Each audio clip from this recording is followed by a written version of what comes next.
Some wars end in treaties, some begin in silence. The kind that settles between two people and slowly, impossibly, learns to feel like home. We are starting the story now. The Hogwarts Express smelled the same. That was the thing Hermione hadn't prepared for.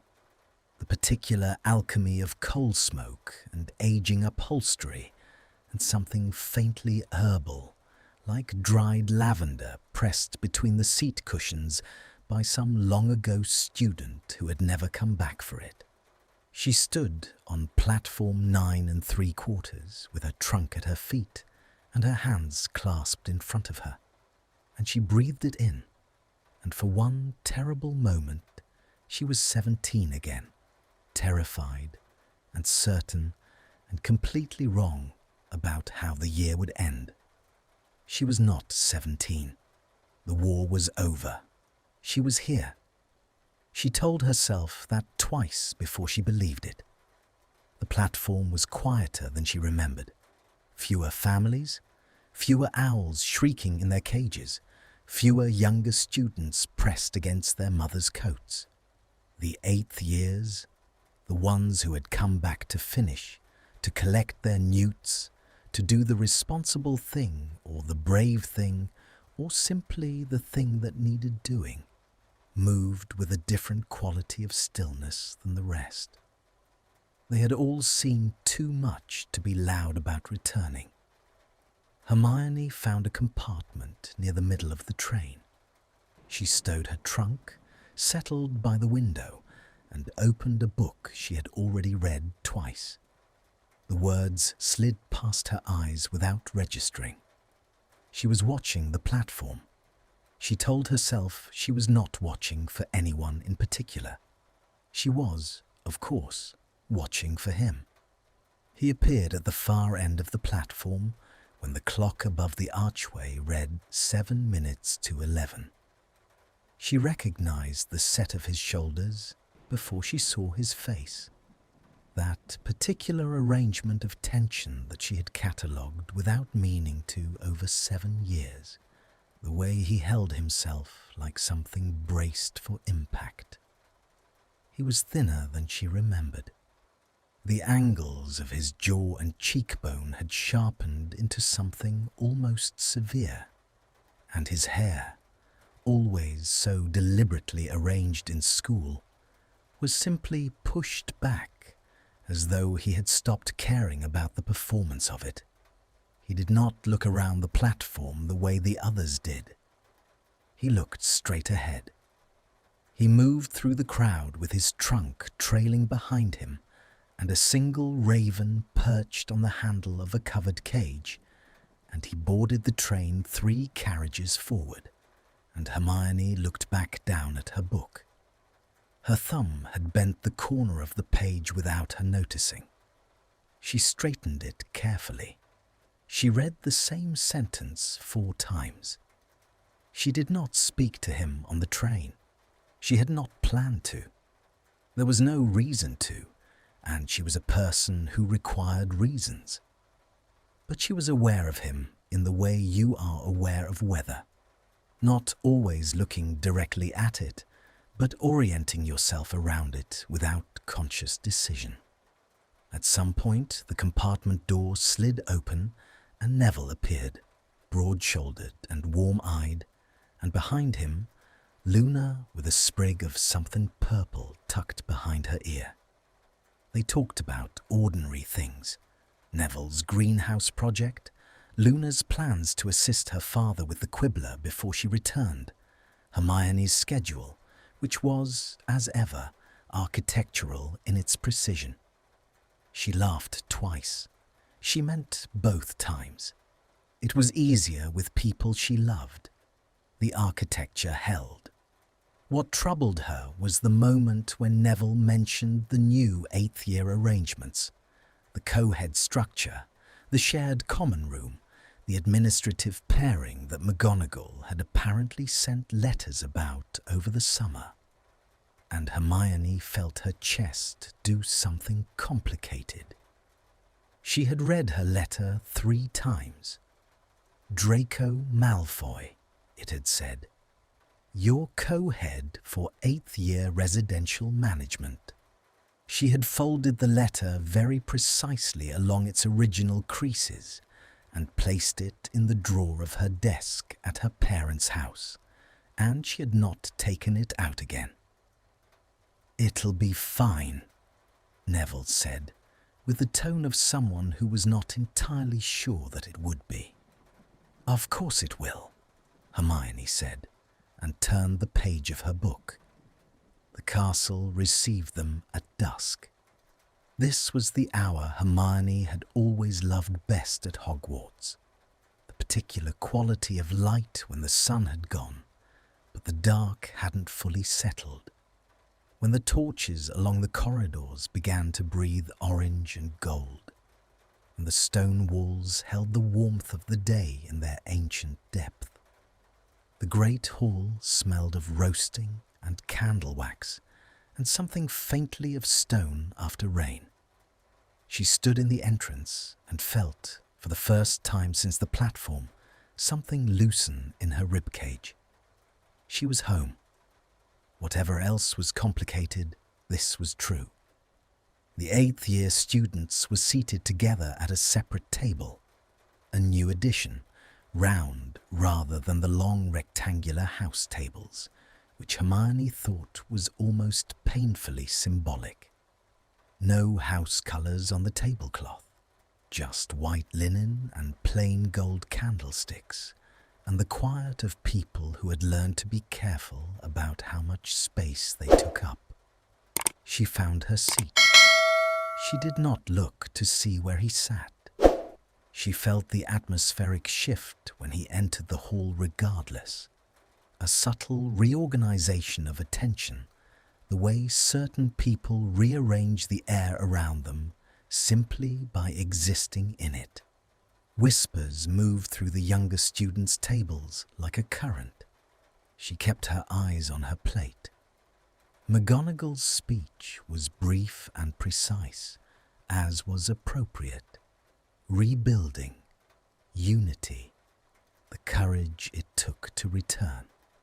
Hermione listened to every word and absorbed perhaps half of them, because the other half of her attention was occupied with the rigid effort of not looking across the round table to where she could feel, with unnerving accuracy, that Draco Malfoy had sat down.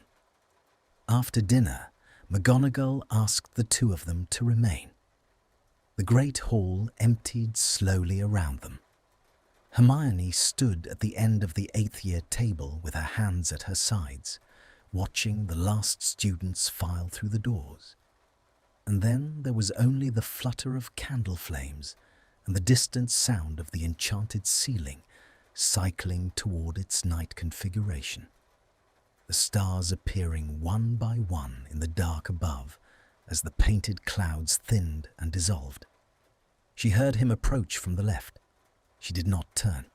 He stopped a precise distance away, not close, not insultingly far, the distance of someone who had made a calculation. "Granger," he said. One word, her name, entirely neutral in tone. She had spent years learning to read the register of his voice, the particular frequencies of contempt, of performance, of cruelty designed for audience. And this was none of those things.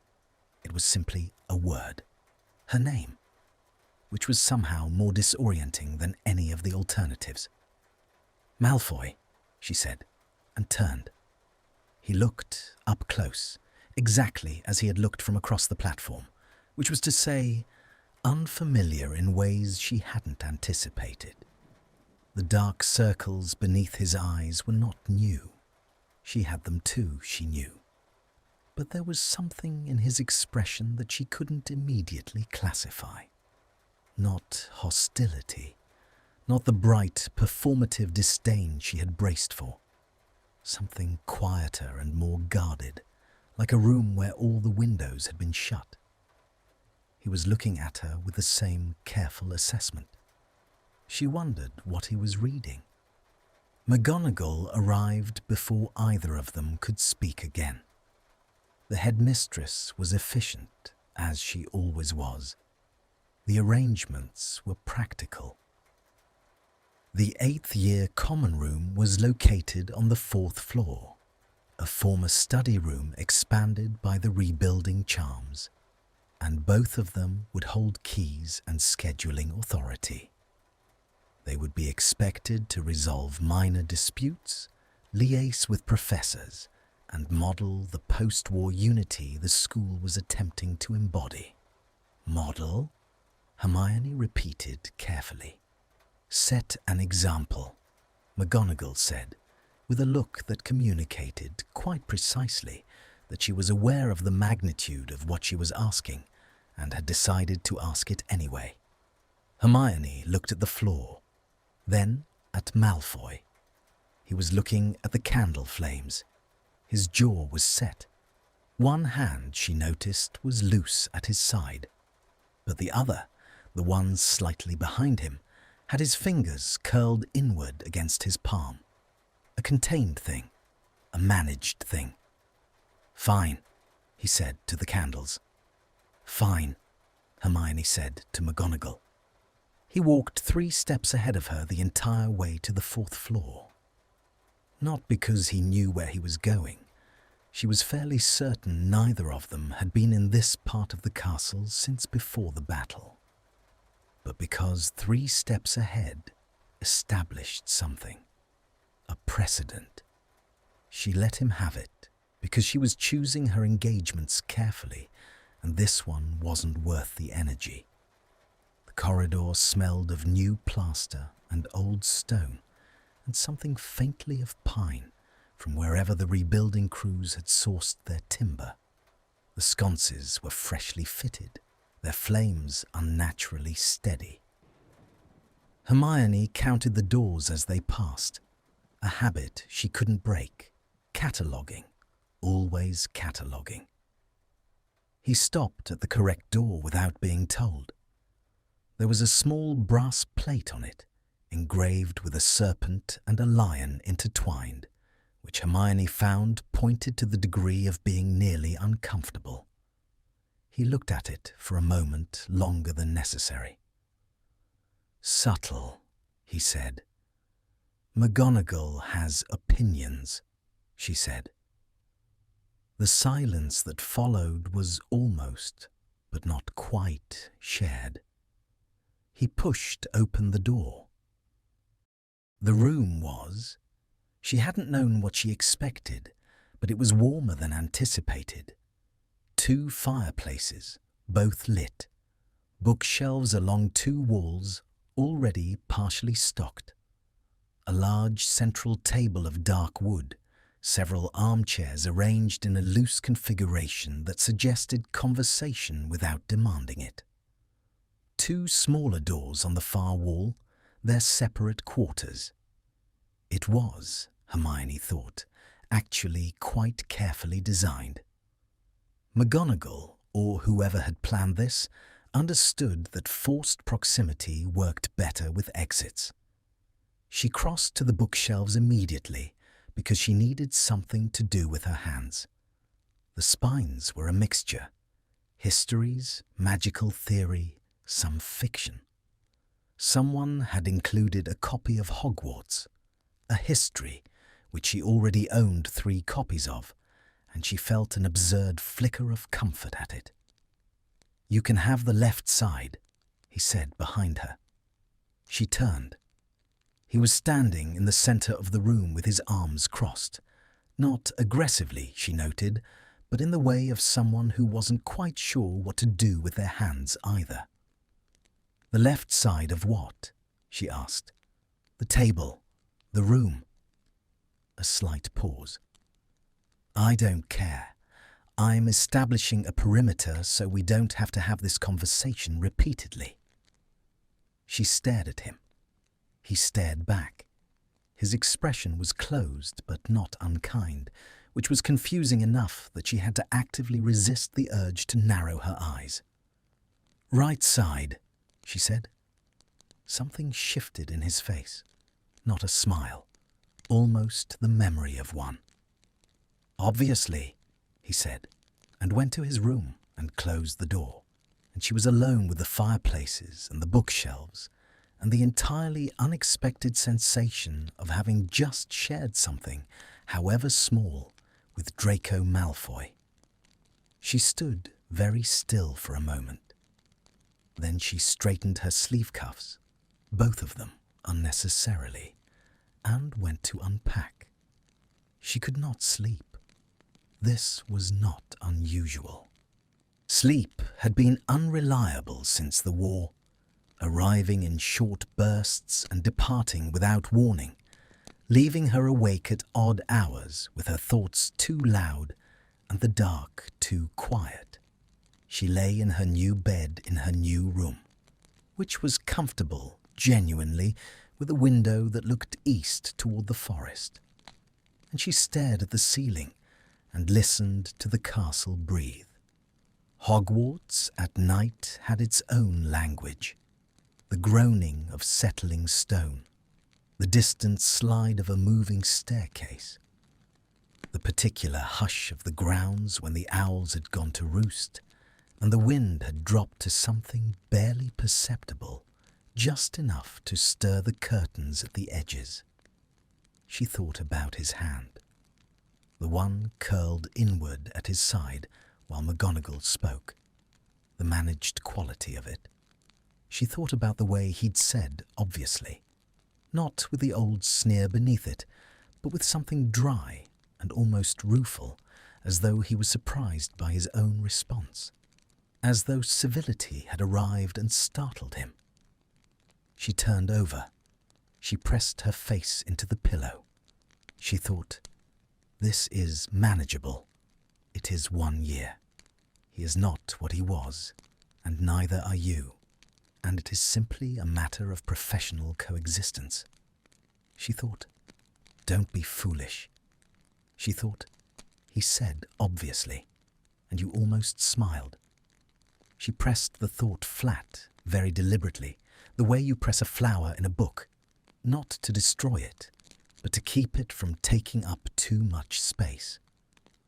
From the other side of the wall there was silence.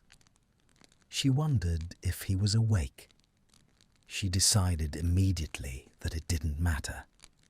She closed her eyes and the castle breathed around her, and somewhere in the forest an owl called once and went quiet, and the first night of the year settled over Hogwarts, like something that had been waiting with great patience to begin.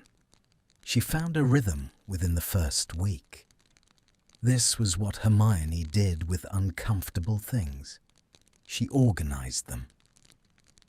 She created structure around the discomfort the way you build a frame around a cracked wall, not to pretend the crack wasn't there, but to keep the rest of the architecture standing.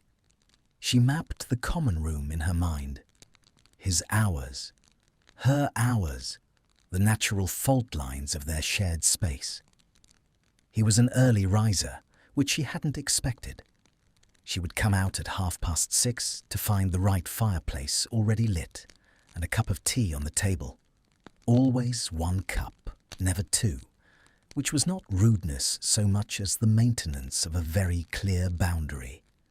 And the room otherwise empty, his bedroom door already closed again, as though he had performed the small domestic act and then retreated before she could attach any meaning to it. She attached meaning to it anyway. She couldn't help it. Her mind was constitutionally incapable of letting data go unexamined. By Thursday, she knew he took his tea without milk. By Friday, she had noticed that he always opened the leftmost window before he left, regardless of the weather outside, because the room accumulated a particular staleness overnight that the castle's ventilation charms didn't fully address. By Saturday, she had stopped noticing that she was noticing. That was when it became dangerous. The first real disruption arrived on a Tuesday in the form of a second-year Hufflepuff named Bridget Alcott who appeared at the common room door at 9:20 in the evening with a split lip and the specific expression of someone who had been crying for some time but had decided to stop because crying hadn't solved anything. Hermione was alone. She was always alone in the evenings. Malfoy vanished after dinner with the consistency of someone who had scheduled his own absence, and she opened the door and looked at Bridget Alcott and felt the familiar reflex of someone needs something. Apply self. She brought the girl inside. She repaired the split lip with a charm she had learned the hard way in a tent in the Forest of Dean. She made tea, 2 cups this time, using the kettle on the small side table that had appeared on Wednesday morning without explanation, which she had decided not to examine too closely. Bridget talked. There were older students involved. Nothing catastrophic, but nothing small either. The particular casual cruelty that children practice on each other in the spaces between adult supervision. Hermione listened. She said the right things. She had learned over the past 2 years that what people needed first was to feel heard, and advice could come after, and sometimes didn't need to come at all. She was in the middle of explaining the reporting process to Bridget, her voice measured and calm, when the common room door opened. Malfoy stopped in the doorway. He took in the scene, the girl, the tea, the faint residual gleam of healing magic around Bridget's mouth, with a single, rapid assessment. His eyes moved to Hermione. Something shifted in his expression, too quickly for her to classify. Bridget went rigid. The particular rigidity of a student who has just registered the presence of Draco Malfoy and is recalibrating every assumption about her current level of safety. "She's all right," Hermione said, to the girl, not to him. "This is our common room. He lives here." He lives here. What an extraordinary sentence. She watched Bridget process it. Malfoy did not come further into the room. He stood in the doorway with his hand on the frame, and he looked at the girl with an expression that was, carefully, deliberately, nothing threatening. Not warm, but the specific absence of threat, which in someone with his history required a kind of active effort that Hermione found herself noticing with unwilling precision. "There are biscuits in the tin on the second shelf," he said, to Bridget, his voice entirely level. "The shortbread, not the ginger ones. The ginger ones are terrible." Bridget blinked. "How do you know there are biscuits?" "I put them there." A pause. "Oh." He looked at Hermione then, just briefly, a flicker of contact, and then he crossed to his room and went inside, and the door closed, and Hermione sat with the ghost of that glance and the entirely unasked-for warmth it had left in her chest. She found the shortbread. It was good. Bridget ate 3 pieces and looked considerably less wretched by the time she left. Hermione stood in the empty common room afterward and looked at the closed door of his room and thought, that was not the person I prepared for. She thought, stop it. She thought, he knew there would be students who came to the door, and he stocked biscuits, and he said the ginger ones were terrible, as though that was a normal thing to say to a frightened 12-year-old. And it worked. She thought, stop it, stop it, stop it. She washed both cups. She went to bed. Wednesday brought potions, which they shared. The 8th-year classes were small and mixed. House divisions had been quietly dissolved for the returning students, another pointed symbol. And Slughorn arranged them at paired workstations with the bright, slightly manic energy of a man who found post-war pedagogy genuinely exciting. Hermione had been partnered with Malfoy twice in the rotation, which was apparently going to be a recurring condition of her existence this year. She settled at the workstation and began reading the day's instructions before Slughorn had finished writing them on the board. This was habit, not performance, though she was aware it looked like performance to certain people. Malfoy arrived exactly on time. She had learned this about him too. His relationship with punctuality was almost architectural, and set his bag down and looked at the board and said nothing.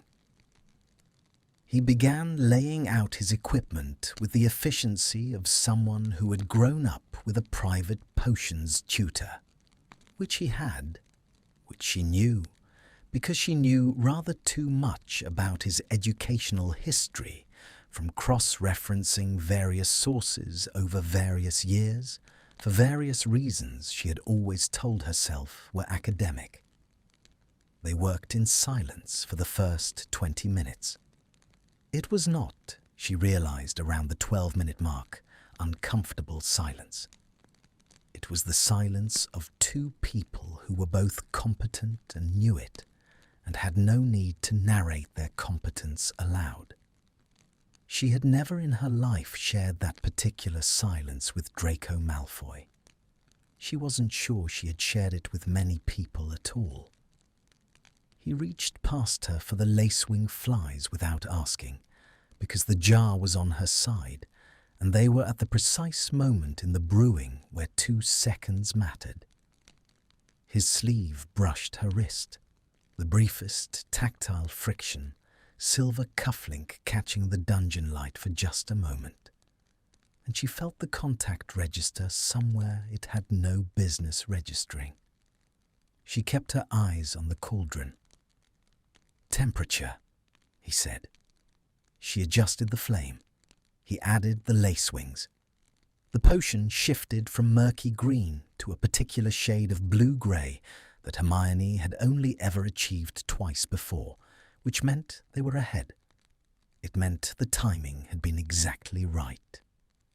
She felt the familiar satisfaction of precision executed well, and then she felt something more complicated underneath it, because the precision had been shared, and she hadn't been prepared for that.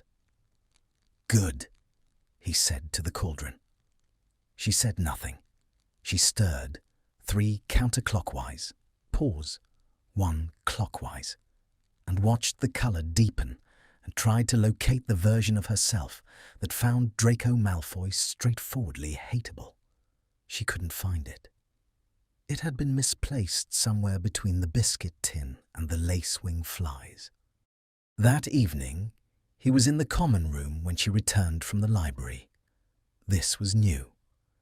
She stopped in the doorway with her bag on her shoulder and her arms full of books and processed the image.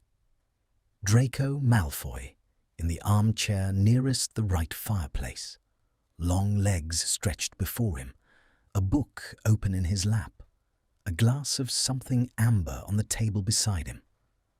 The fire threw moving light across the planes of his face. The raven, his familiar she'd established, a bird of unsettling intelligence named with characteristically Malfoy restraint, simply as Corvus, was perched on the back of the chair, head tucked. He looked, for one unguarded moment, entirely at peace. And then he registered her presence, and the quality of his stillness changed. Not dramatically, not obviously, but she caught it, the slight reorientation, the surface closing over. "You're back late," he said, eyes still on his book. "The library doesn't close until 10. "I know when the library closes, Granger." She set her books on the table.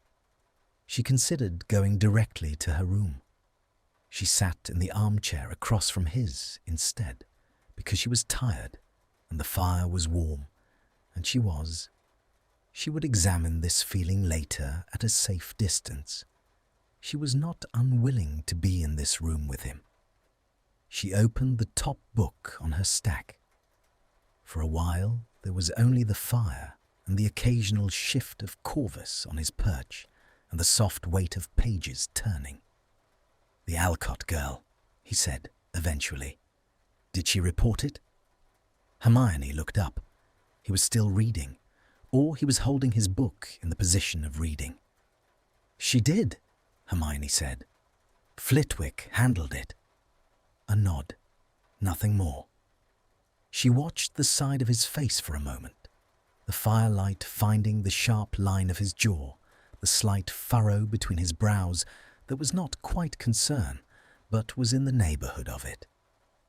"The ginger biscuits really are terrible," she said. His mouth moved, just slightly.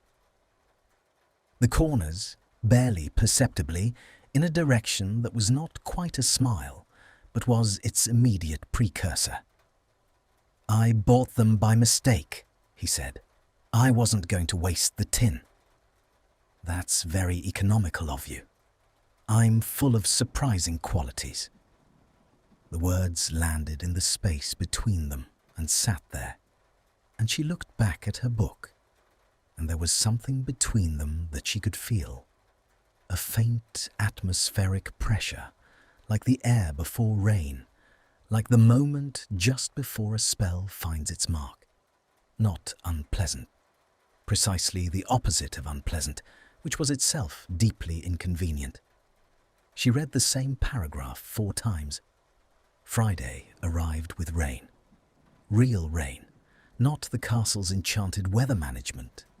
The enchantments had been damaged in the battle and were still being restored, which meant that when Scotland decided to perform its full meteorological range, the corridors became draughty and the windows ran with water and the torches guttered in the cross-currents from the gaps in the stone. Hermione was coming back from arithmancy when the weather reached her on the open walkway between the east and west wings. She had forgotten her umbrella charm, a lapse that she would have found mortifying in any normal year.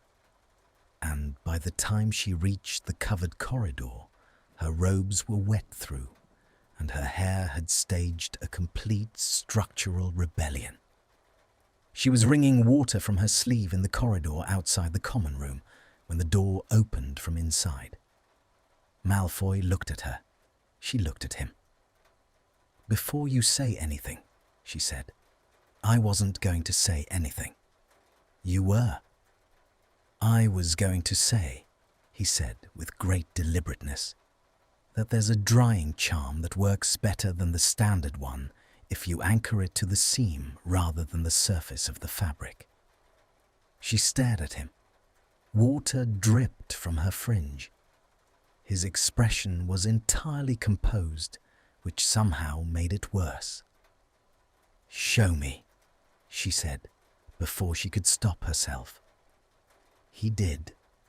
He performed the charm with the economy of someone for whom wand work was as natural as breathing, the incantation barely above a murmur, and she felt the warmth move through the fabric of her robes from the inside out.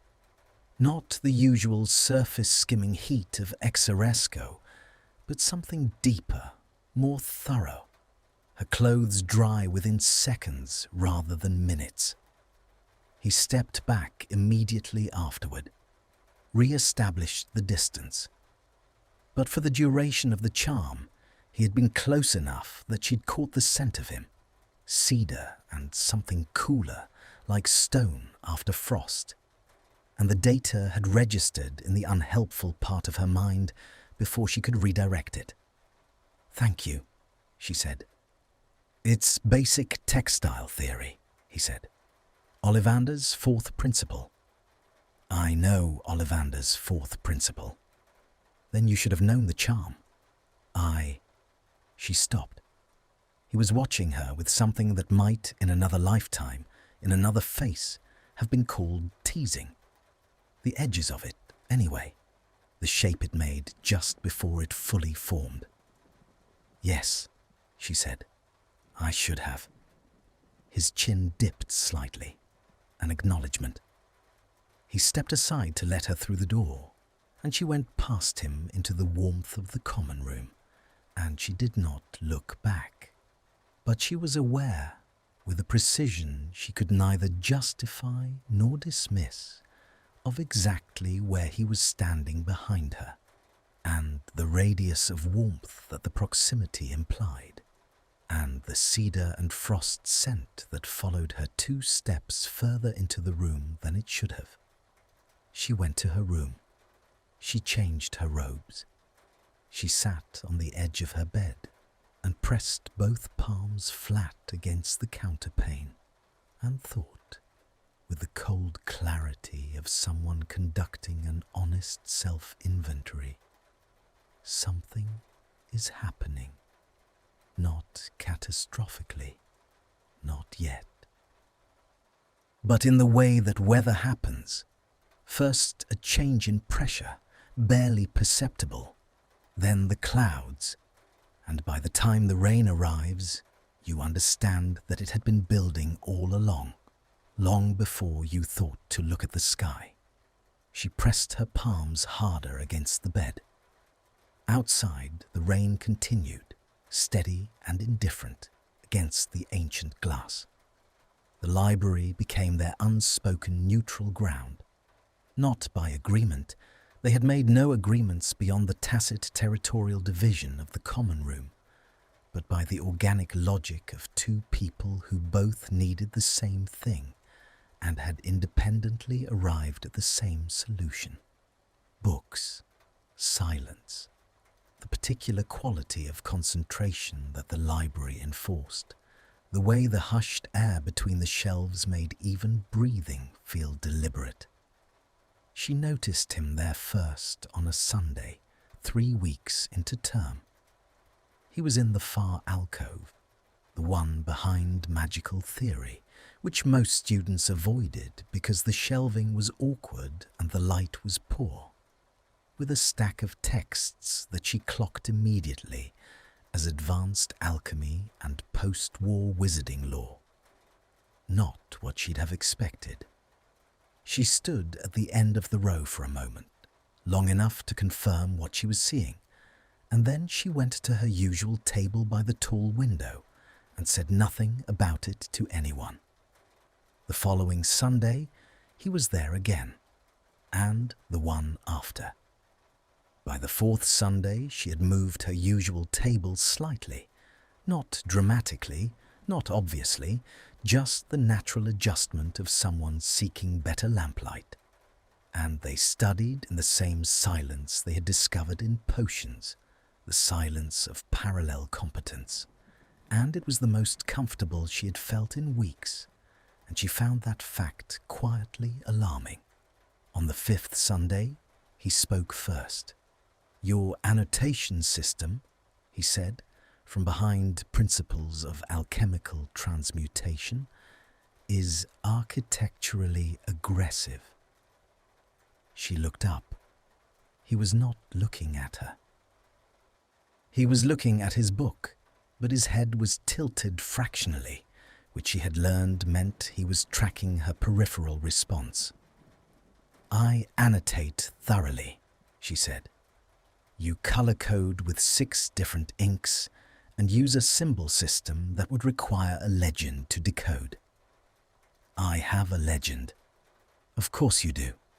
He turned a page. "It works, though. The cross-referencing. I saw how you linked the secondary sources in your Transfiguration essay last week." She set down her quill. "You read my essay?" Slughorn left it on the desk when he was comparing our potion analyses. I glanced. "You glanced at 11 pages of annotated transfiguration theory." I read quickly. This, she knew, was true. She had watched him work in the library and in the common room both, the rate at which he moved through complex texts, not skimming, actually reading, absorbing, And it was one of the things she had added to her internal file of things about Draco Malfoy that contradict my prior assumptions. That file had grown considerably. "The symbol for a contested source," she said after a moment. "The one that looks like a split circle. Did you understand what it meant?" He looked at her then. Full eye contact, which he deployed sparingly enough that she always felt its weight when it arrived. "Unreliable narrator," he said. "All conflicting accounts. You use it when you found two legitimate sources that contradict each other, and you haven't resolved the discrepancy yet." She held his gaze for 3 full seconds before she managed to look back at her parchment. Her quill had left a small ink blot where it rested against the page. She blotted it carefully. "Yes," she said. "That's correct." The silence that followed felt different from the previous ones. Fuller, like a room that had just had a window opened in it. The first real conversation happened on a Wednesday night when neither of them could sleep. She had come out at 1:30 for water, expecting the common room to be empty, and found him sitting on the hearthrug with his back against the armchair and his knees drawn up and a book open across them, though the angle of it suggested he hadn't been reading. The fire was lower than the evening's lighting, deep embers rather than flame, throwing everything in shades of amber and shadow. Corvus was awake on his perch, watching her arrival with the unsettling attention of a creature that understood more than it should. Malfoy looked up when she came in. He did not perform surprise.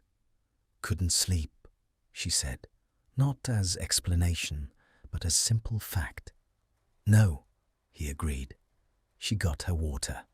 She stood in the kitchen alcove for a moment with the glass in both hands and made a decision that she would later identify as the precise point at which the geometry of their dynamic began to shift.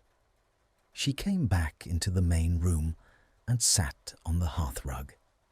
Not beside him, she left a full cushion's worth of space, but on the same level, the same plane, rather than retreating to the formal distance of the armchairs. He looked at the space between them. He looked at the fire. He said nothing, which she interpreted cautiously as acceptance. "What are you reading?" she asked. He turned the book so she could see the spine. The Nuremberg Wizarding Trials, 1946. Post-war magical jurisprudence. She had read it over the summer. Her copy was on the shelf in her room, covered in split-circle annotations. "The parallel to the current tribunals," she said. "You're mapping the precedents." A pause that lasted precisely long enough to confirm that she had correctly identified something he hadn't offered. "There are gaps in the current sentencing framework," he said. "Inconsistencies in how they're weighting coercion versus complicity. Depending on how those get resolved, there could be appeals lodged within the next 18 months. She looked at the fire. The embers shifted, a small internal collapse, sending up a brief curl of orange. "For your father," she said quietly, not a question. His jaw tightened. She watched it happen. The muscle at the hinge, the slight reconfiguration of his whole face towards something closed and defended. But he didn't deny it, which was its own kind of courage, she thought. "Among others," he said. "What's your argument?" He looked at her sharply. She held his gaze with the steadiness of someone who had decided to ask a real question and was not going to flinch from the real answer. "Structural coercion," he said, slowly, as though testing the weight of her attention and finding it sufficient.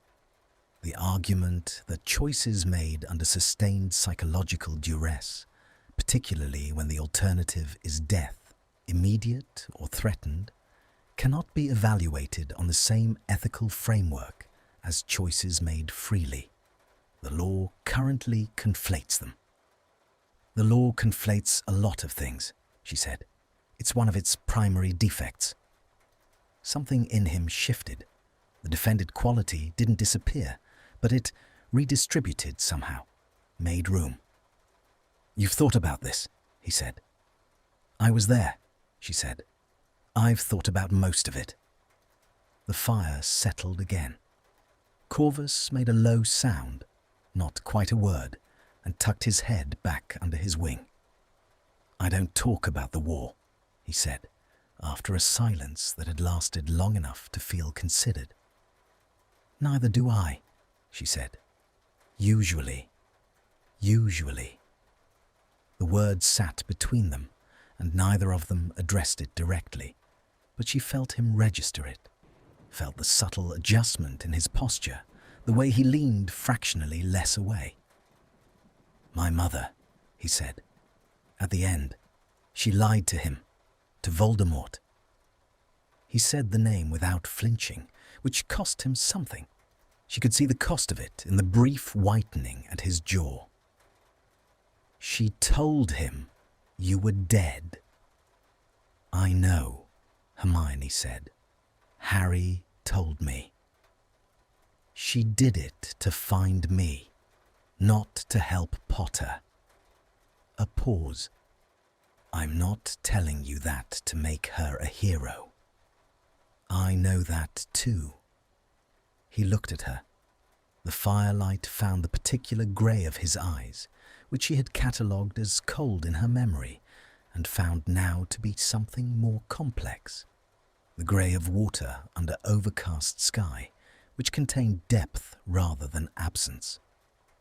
"Why aren't you angry?" he said. The question was genuine. She could tell genuine from performance. She'd had years of practice, and this was unguarded in a way that made her chest do the complicated thing again. She considered the question honestly. "I am angry," she said, "about plenty of it.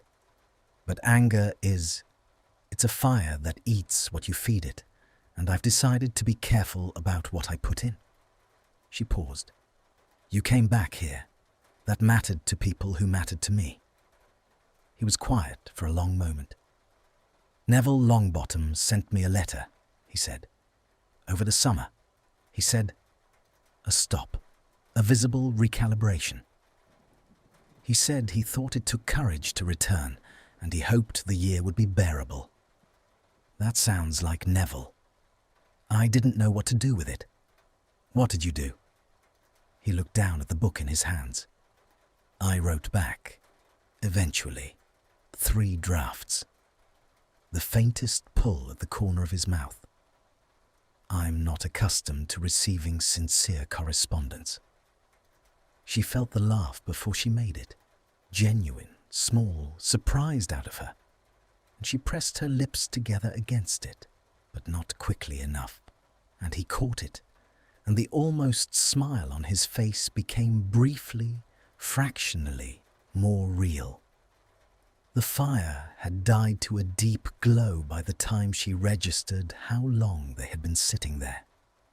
She looked at the clock above the mantel, 3:20. I should sleep, she said.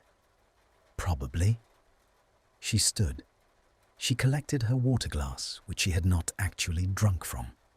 She looked down at him, the fire edge of his profile, the book still open across his knees, the slightly less defended arrangement of his shoulders.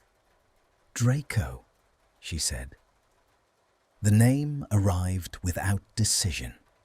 It simply came out, the way things do when the hour is late enough that the usual filters are insufficiently staffed. He looked up. His expression was entirely unreadable, which meant, she had learned, that he was reading everything. The coercion argument is strong, she said. If you need someone to review the legal logic, I have time on Thursday evenings. A beat, 1 heartbeat, 2.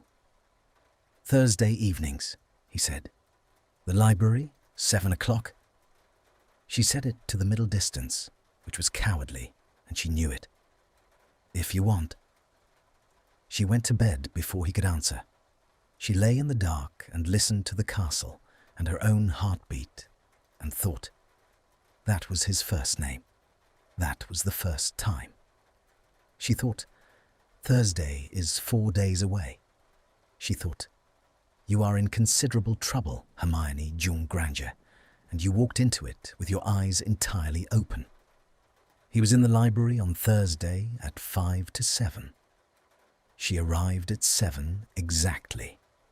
She had left her room at 6:57 and stood in the corridor for 3 minutes because arriving early would have communicated something she wasn't ready to communicate. And he was already there, at the table nearest the tall window, which had been her table, and beside his stack of legal texts there was a second lamp, already lit, positioned on the right side of the table. Her side. She sat down. She opened her bag. You lit a lamp, she said. The overhead lighting is insufficient for close annotation work, he said, turning a page. I assumed you'd want it. She arranged her parchment.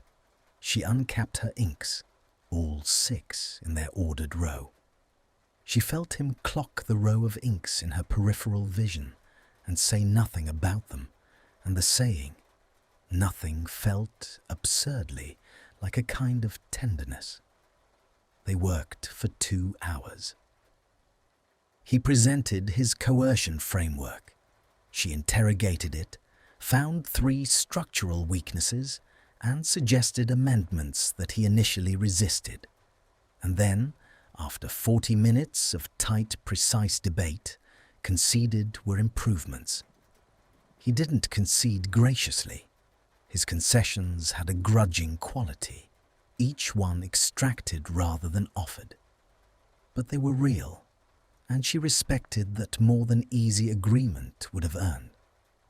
At 9 o'clock, he leaned back and pressed his palms flat against the table and looked at what they had built across the parchment. Her annotations interlaced with his notations, 2 different hands constructing something coherent. And he was quiet for a moment, in a way that felt weighted. This is better, he said. Not to her, exactly. To the work. Yes, she said.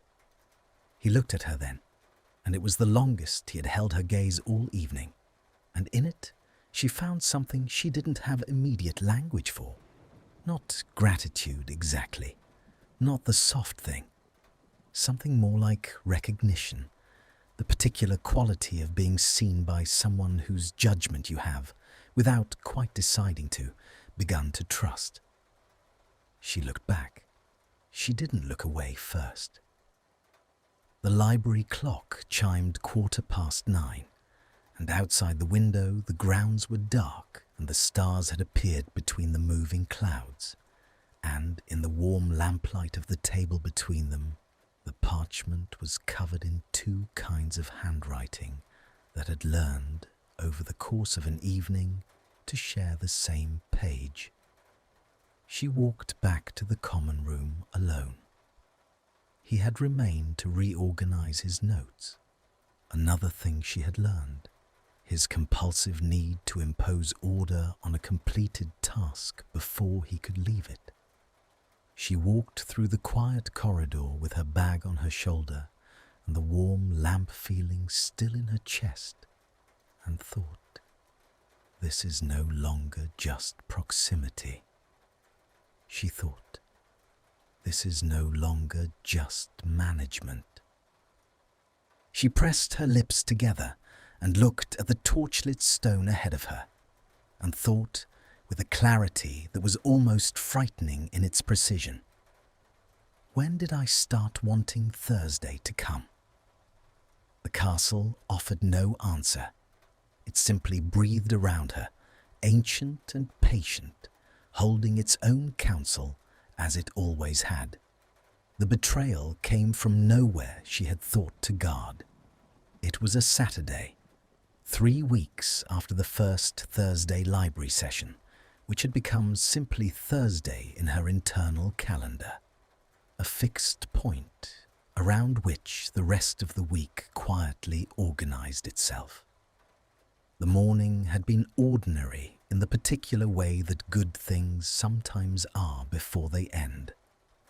Breakfast with Neville and Ginny, who had come up from Hogsmeade for the day.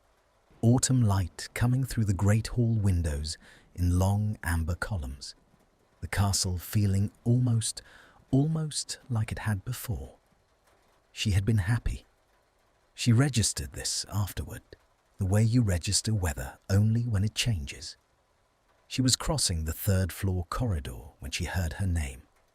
Not her name. His voice saying her name. Draco's voice, coming from around the corner near the tapestry of Barnabas the Balmy, low and certain, and carrying the flat affect of someone in a conversation they considered beneath them. She stopped.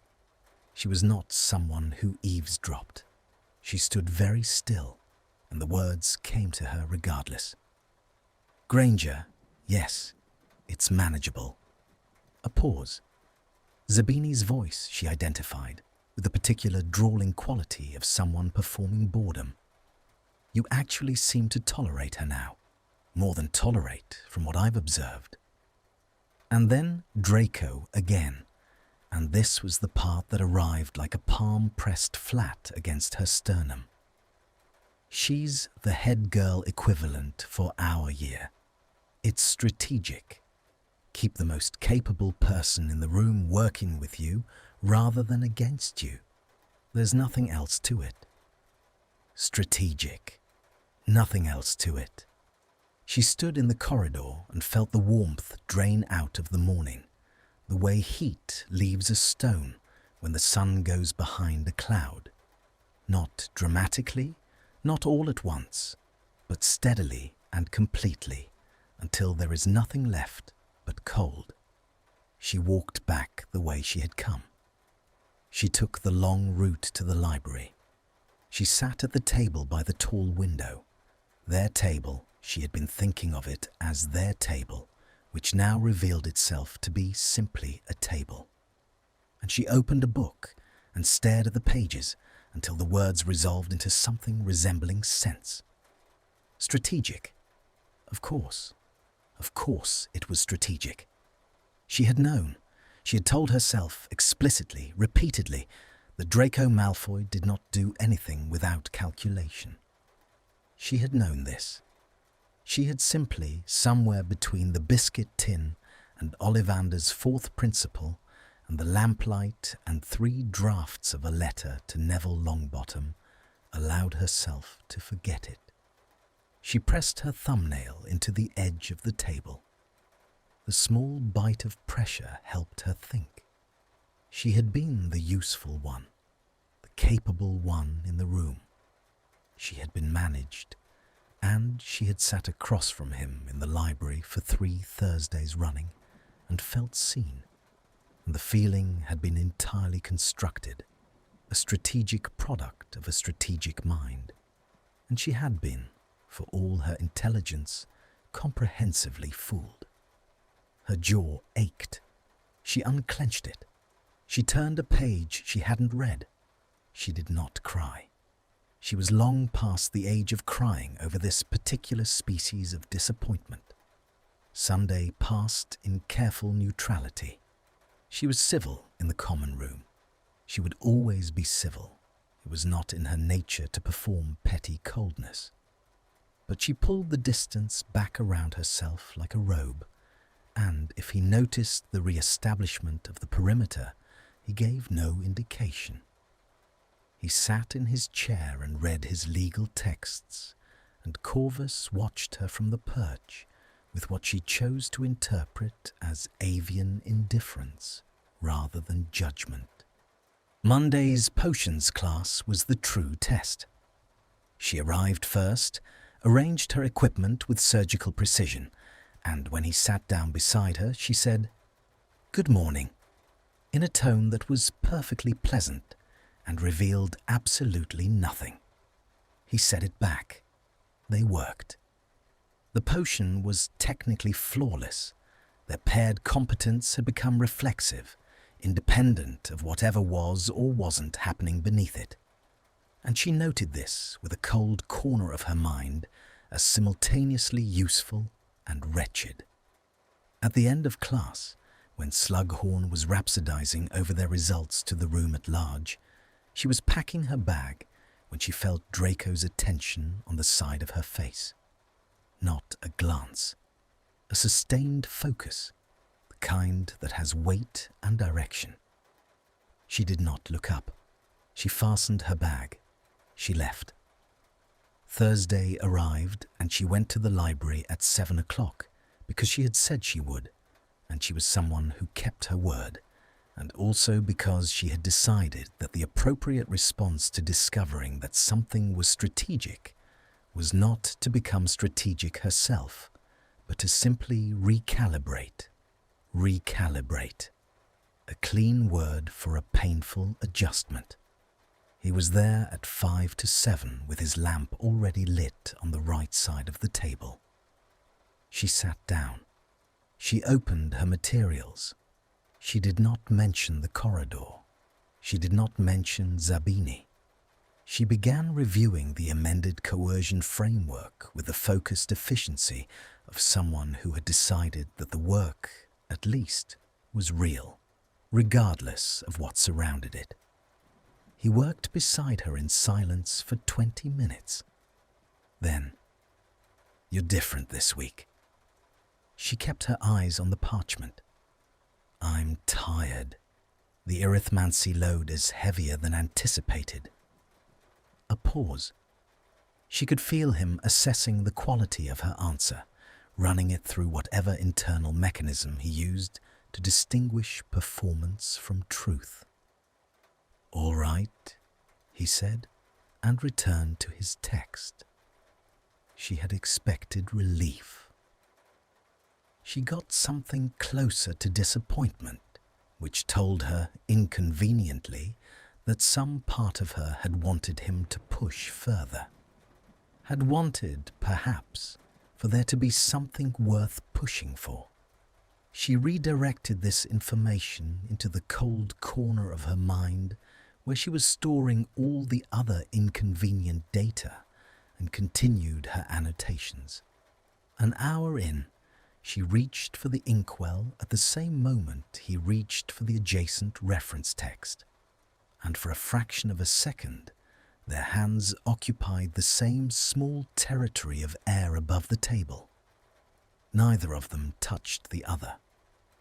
But the proximity, the near contact, the warmth of it, made her breath catch before she could prevent it. She drew her hand back.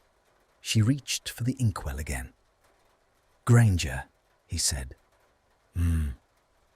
What actually happened? She looked up then, because the directness of it surprised her. He was watching her with that grey, assessing focus, and there was something in it that she hadn't seen before.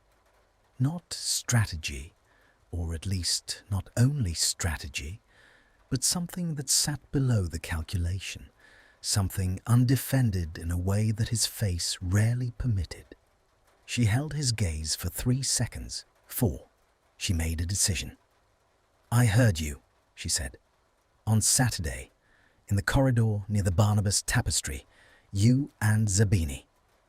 Something moved across his face, too fast to name, but she saw the before and the after was... It was not guilt, exactly. It was the expression of someone who has been caught carrying something heavy and is now holding it fully exposed and doesn't know whether to set it down or keep walking. "How much did you hear?" he said. "Enough." The silence that followed had a different texture from all the other silences. Not comfortable, not parallel, but the kind that has sharp edges. She watched him very carefully.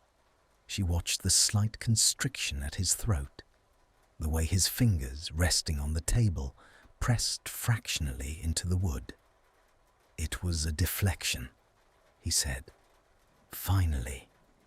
I know what I heard." "You heard a deflection." His voice had an edge now, not the old cruel edge, but a newer, rawer one.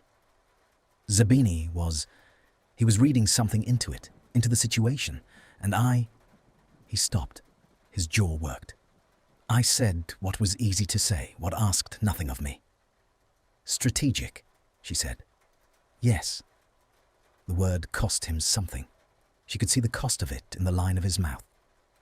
That was the easy version, the version that required no exposure. She looked at him across the table and thought, "He is telling the truth." She thought, "He is telling the truth, and I don't know what to do with that." She thought, it would be simpler if he was simply lying. "The easy version," she said. "The cowardly version." He said it flatly, without the melodrama of self-flagellation, simply as a categorization of his own behavior, and something about the clinical quality of it was more credible than any performance of remorse would have been. "What's the true version?"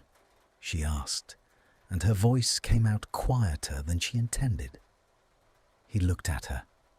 The lamplight was between them, and the library was empty, and outside the window the October night had pressed itself against the glass, and she could see his reflection in the dark pane behind him, ghostly, overlaid on the grounds and the sky. He opened his mouth. He closed it. He looked at the parchment between them, the two handwritings, the annotated framework, the work they had made together, and she watched something in him struggle with something else in him, and neither thing won outright. "Not something I can say in a library," he said at last. Which was not an answer, which was also, she thought, the most honest thing he had said all evening. She looked back at her parchment. She picked up her quill. She did not know what she felt. The cold corner of her mind had too much material in it now, and the warm part was making arguments that she wasn't ready to hear. And between them, she was simply sitting in the library at 8:30 on a Thursday night, with her quill in her hand and a decision to make. She chose the middle path. She kept working. She did not leave. She did not close the distance. But she did not close the door either. He walked back with her. Not planned. They had never walked back together. But when she began packing her bag, he began packing his. And when she stood, he stood. And they left the library in the kind of mutual silence that is not the absence of communication, but a particular mode of it. The corridor was cold. The torches had been dimmed to their night setting, burning low and orange in their brackets, and the stone held the deep chill of October that no heating charm fully addressed. Their footsteps sounded together and separately, a slight asymmetry in the rhythm, because he was taller and his stride was longer, and he had unconsciously adjusted, she realized, to match her pace. She noticed this. She filed it. At the 4th floor corridor, 3 doors from the common room, he stopped. She stopped. He was looking at the wall, at the stone, at nothing in particular, which meant he was looking at something internal. "I didn't tell Zabini nothing," he said to the stone. "I told him the easy version, the version I could say without it meaning anything."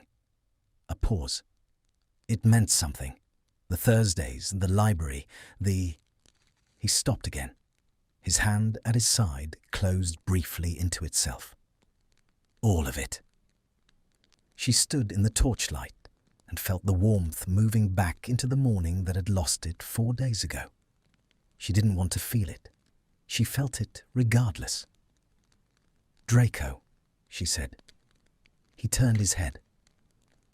The torchlight found the architecture of his face, the sharp edges of it, the exhausted eyes, the mouth that had learned to keep so much behind it.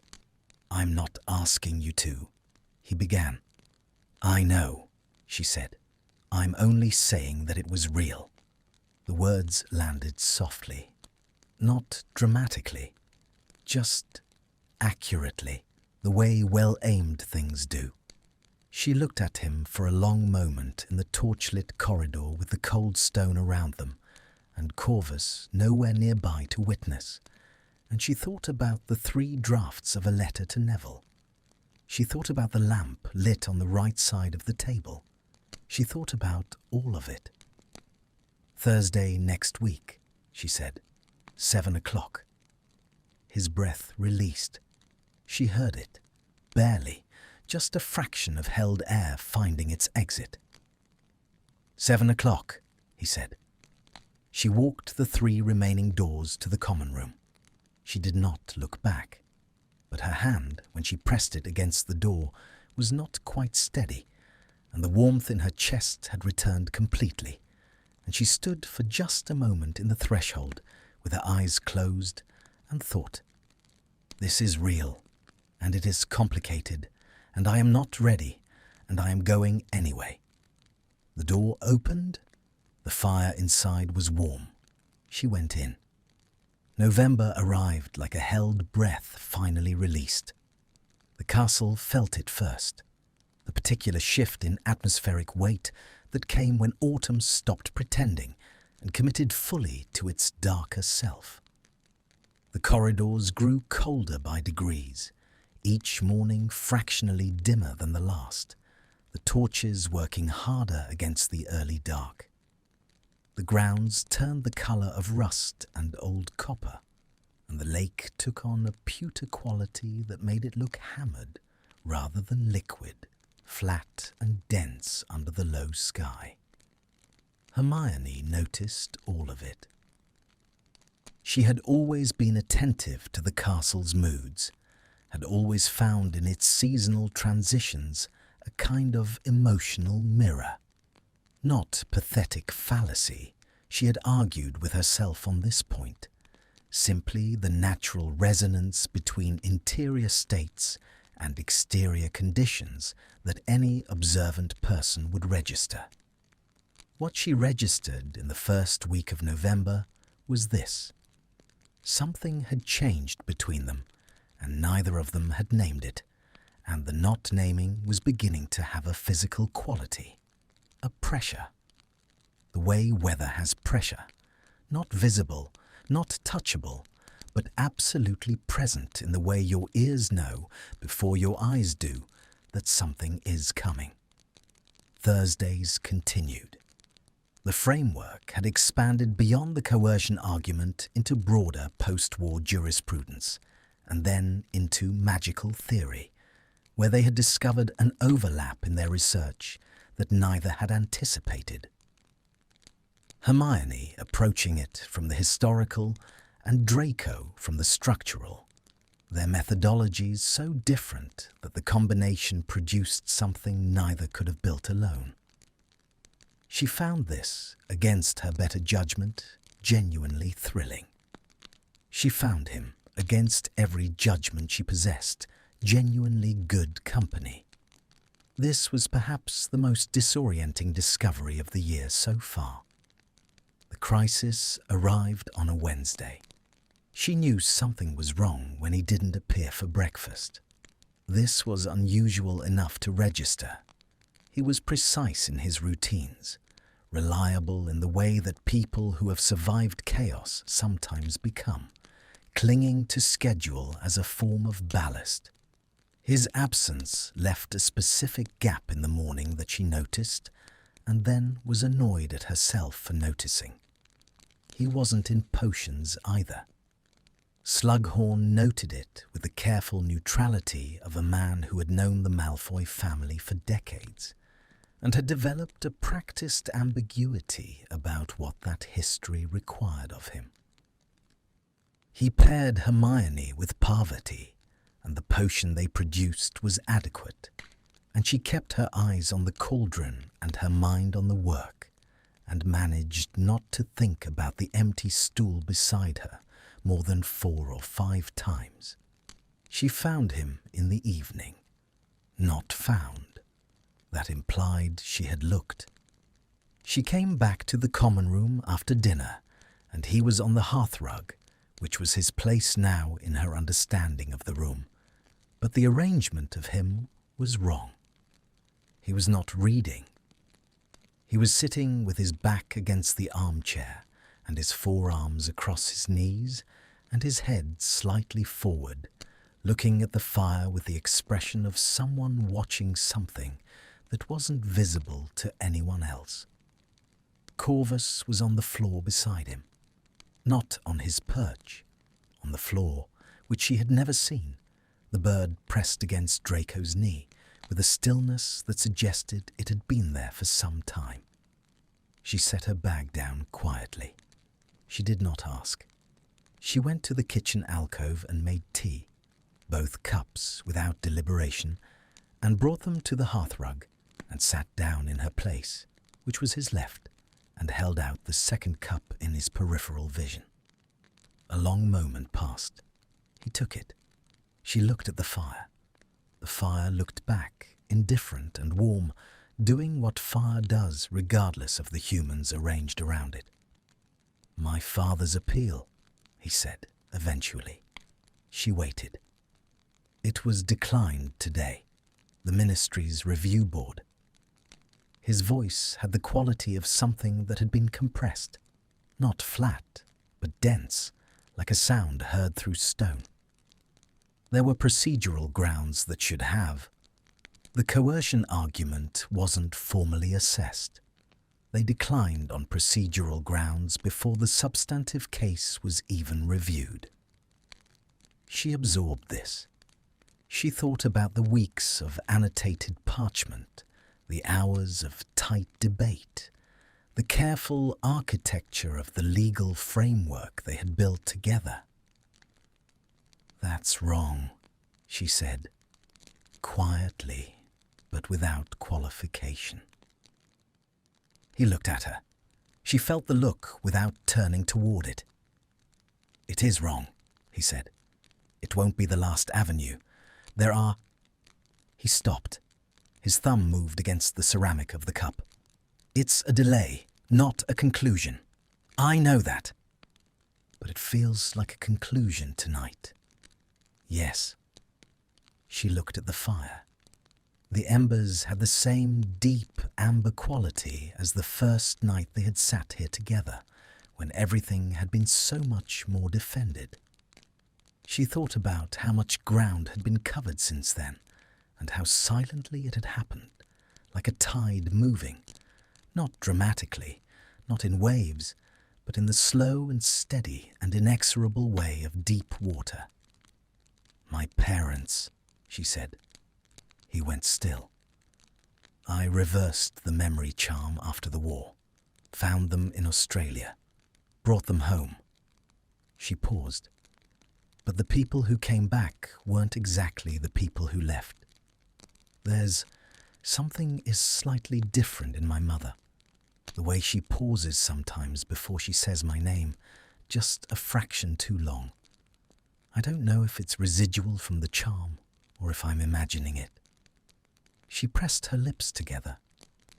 "I've never told anyone that." The fire shifted. A log settled with a soft collapse of embers. "Why are you telling me?"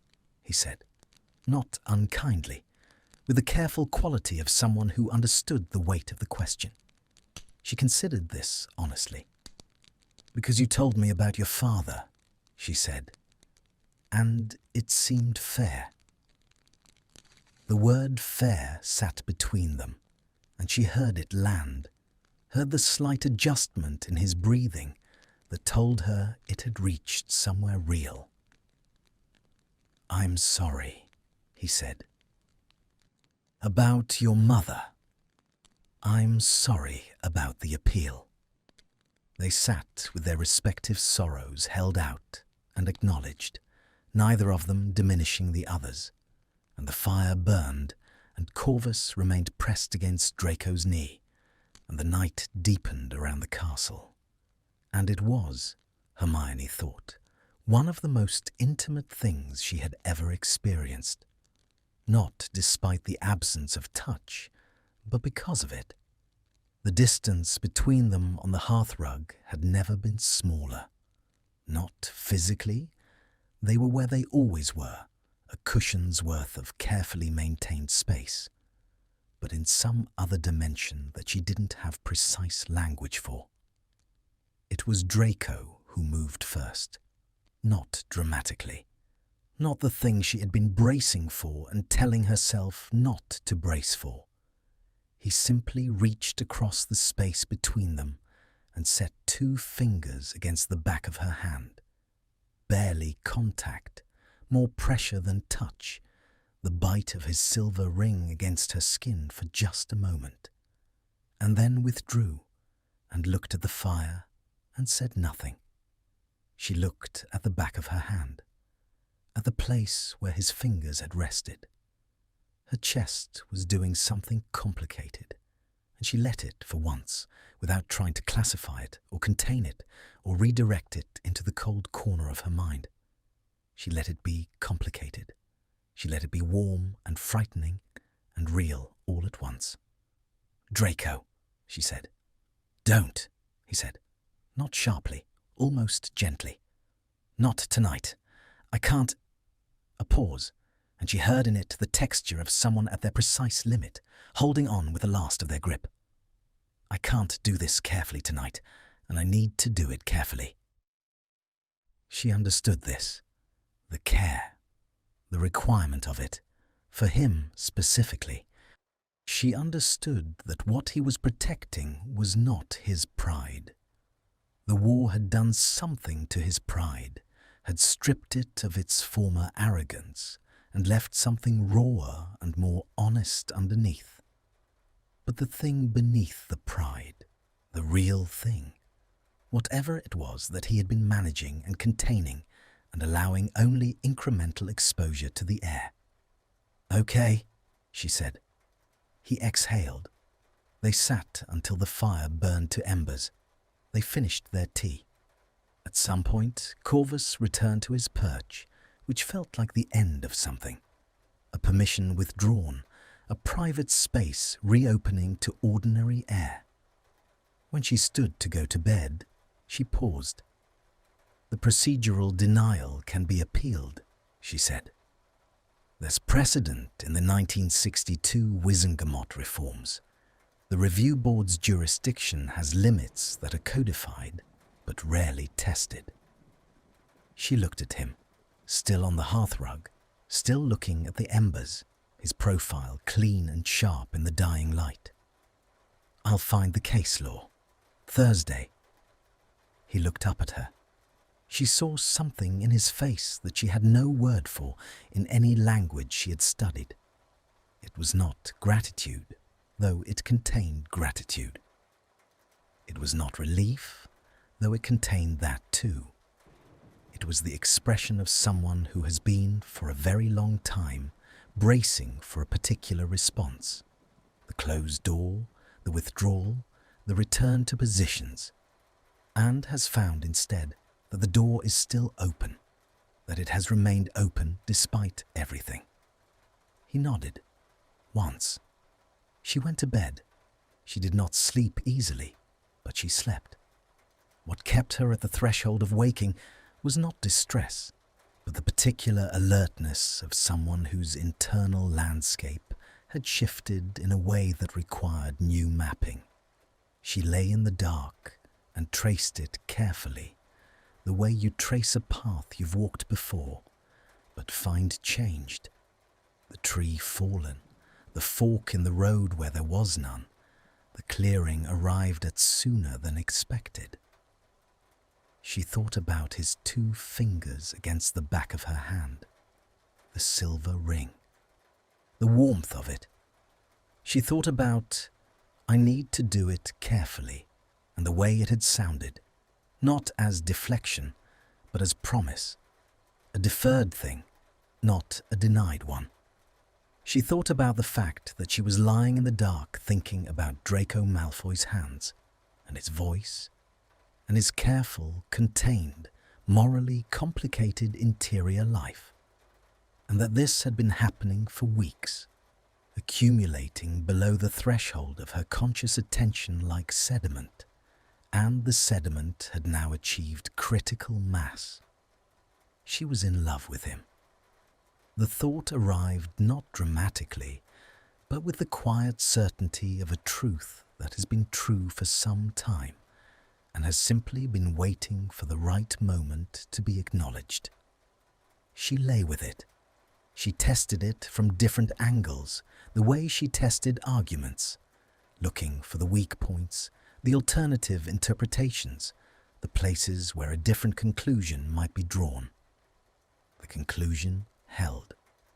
She was in love with Draco Malfoy, who was morally complicated and sharp-tongued, and still learning how to be a person outside the architecture of his family's expectations, who lit a lamp on her side of the table and stocked biscuits for frightened second years, and wrote 3 drafts of a letter to Neville Longbottom, and said, "I need to do it carefully," in the voice of someone who understood, finally, the cost of carelessness. She pressed both palms flat against her sternum. She felt her own heartbeat, steady and unremarkable, going about its business regardless. "All right," she thought. "All right. So this is where we are." Outside, the November wind moved across the castle, finding the gaps in the stone, threading through the ancient corridors with a low sound that was almost a voice. The grounds would be dark and frost-edged and still. The lake would be pewter and cold. The castle breathed around her, as it always did, holding its inhabitants gently in its enormous and indifferent hands. She thought. He said carefully. He said not tonight. She thought, there will be other nights. She closed her eyes and felt, beneath the fear and the uncertainty and the sheer improbable strangeness of it, something that was simply, quietly, warmth. She let herself have it, just for tonight. The frost came overnight and stayed. She found it on the window glass when she woke, the elaborate crystalline architecture that winter builds in secret, each formation unique and structural, and gone by noon when the sun found the right angle.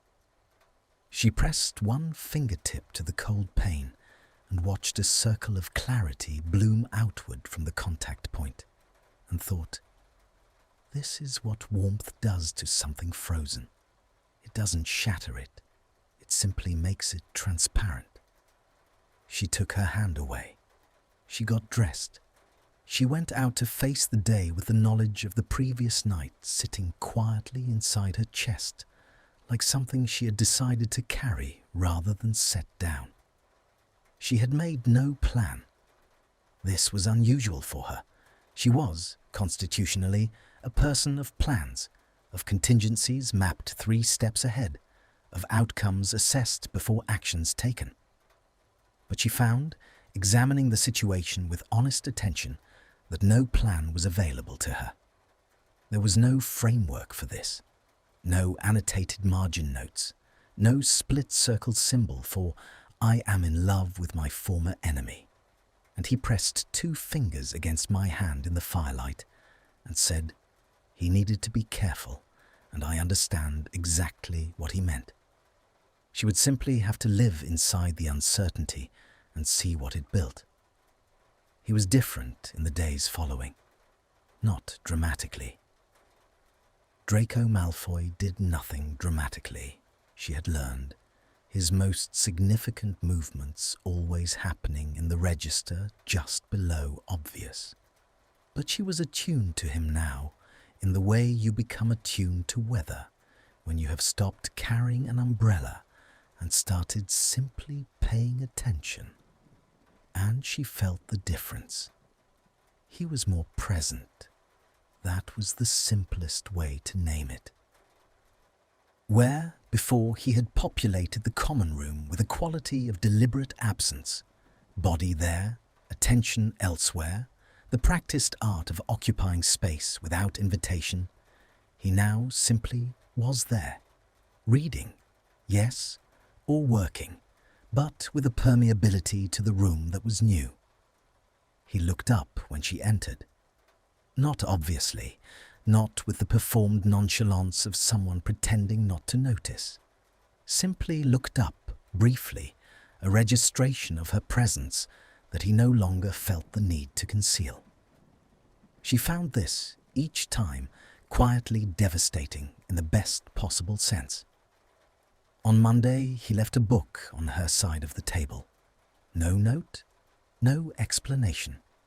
Just advanced principles of magical jurisprudence, which he had mentioned in passing the previous Thursday as being frustratingly out of stock at Flourish and Blots. She stood and looked at it for a full 10 seconds before sitting down and opening it. And she did not ask him about it, and he did not offer. And the silence around it was the kind that has been agreed upon. On Tuesday, he caught her in the corridor outside Charms, with a look that lasted perhaps 2 seconds longer than ordinary, and said nothing, and she said nothing. And they went in opposite directions, and she spent the entirety of Charms reconstructing those 2 seconds in complete and unnecessary detail.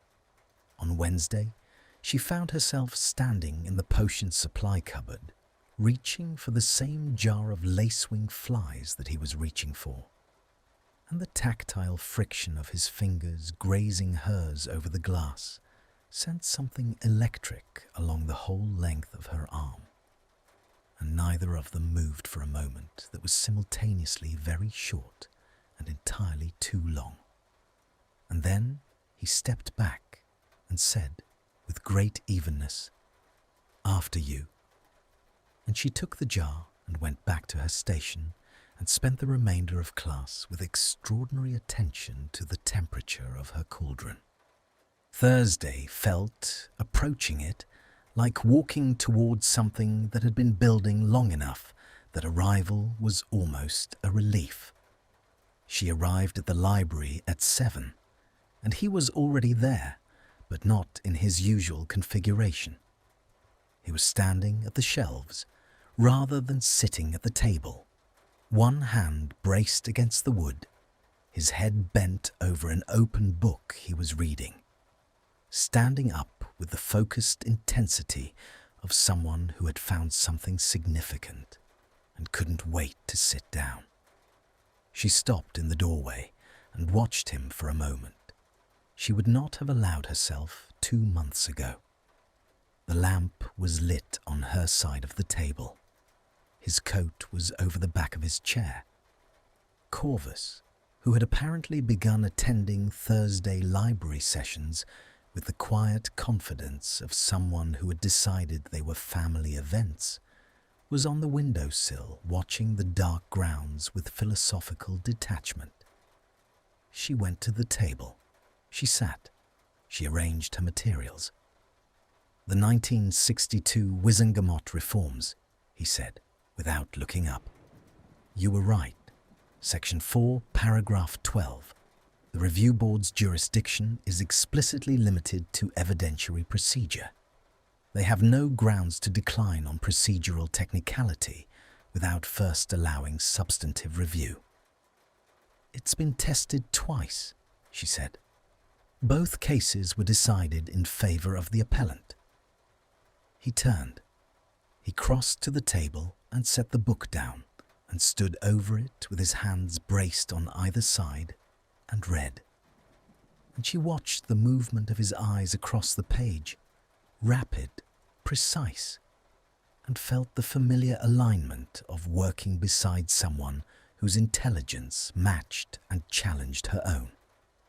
He sat. He reached for his quill. Their session began. But it was different tonight. and they both knew it, and the knowledge sat between them like a third presence at the table. Not disruptive, not demanding, simply there, breathing quietly, waiting. They worked for an hour. The case for appeal took shape across the parchment, sharper and more structurally sound than anything they'd built before, and she felt the satisfaction of good work done well, and underneath it, the steady, warm pressure of all the things neither of them had yet said. At 8 o'clock, he set down his quill. She kept writing for a moment. One more line, the completion of a thought. And then she too set down her quill and straightened the parchment and looked at him.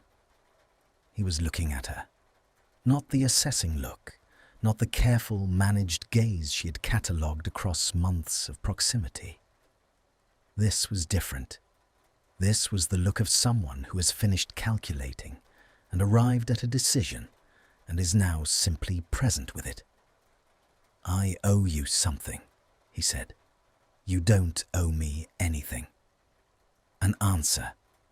He held her gaze with the steadiness of someone who has spent a great deal of effort getting to this point and intends to arrive at it properly. "You asked me, in this room, 4 weeks ago, what the true version was, and I told you it wasn't something I could say in a library." Her hands were very still on the table. "You're saying it in a library," she said. "I've reconsidered my conditions." She waited. The library waited. Even Corvus on the windowsill achieved a quality of stillness that felt attentive. "The true version," he said slowly, as though assembling something from materials he wasn't accustomed to working with, "is that nothing in the last 8 years has been this, what this has been." He looked briefly at the parchment between them. "I told Zabini it was strategic because the actual answer was..." He paused. "The actual answer required me to admit that I spend the days between Thursdays thinking about Thursday, that I lit your lamp before you arrived, not because the lighting is insufficient, but because I wanted to do something for you before you got here. That every time you argue with me..." The corner of his mouth moved. "Every time you argue with me and then concede the point when I'm actually right, which is less often than I'd like, I feel..." "What?" she said, and her voice had come out quieter than intended. "Like I'm talking to the only person in the room," he said. "Every room, regardless of who else is in it." The silence that followed was not empty. It was the fullest silence she had ever sat in. She looked at his face, the careful, angular, complicated face that she had misread for 7 years and spent the last 3 months learning to read correctly. And she felt the warmth in her chest expand outward until it reached her edges. "Draco," she said. He looked at her steadily. "I've been in love with you," she said, "since approximately the 3rd Thursday." The effect on his face was she had no precedent for it. The controlled surface of him did something she had never seen it do. It didn't break exactly. It opened, a specific, small opening, like that circle of clarity on frost-covered glass. Warmth meeting cold, not shattering, but clarifying, making transparent what had been opaque. He reached across the table, not 2 fingers this time. His full hand, open, palm up, on the table between them. An offering, a question without the inflation of words around it. She looked at his hand, at the long fingers, the silver ring she had catalogued months ago. She thought about every careful step of this, every approach and retreat, every moment of warmth and cold, every Thursday at 7 o'clock. She placed her hand in his.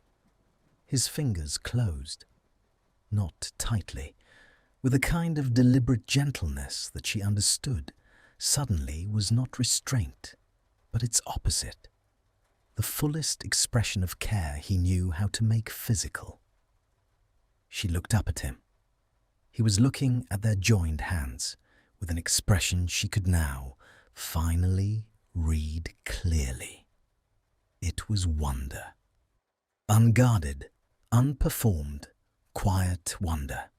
The expression of someone receiving something they had stopped believing they were allowed to want. "I was awful to you," he said to their hands. "You were," she said simply. "For years." "Yes." He looked up. "That doesn't—" "It's part of who you were," she said. "It's not all of who you are. I'm a person who takes evidence seriously.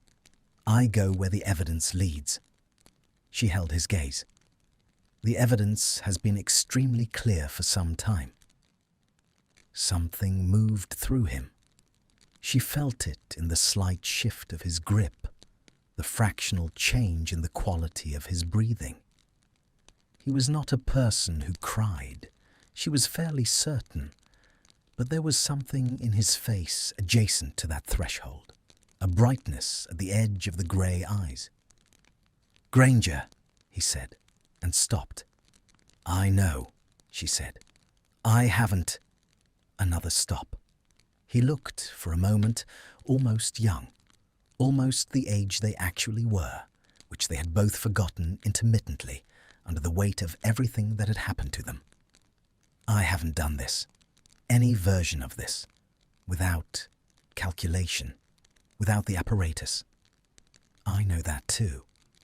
I don't know how to—" Draco. She squeezed his hand once, gently, and felt him go very still. "You already are." The library clock marked the quarter hour.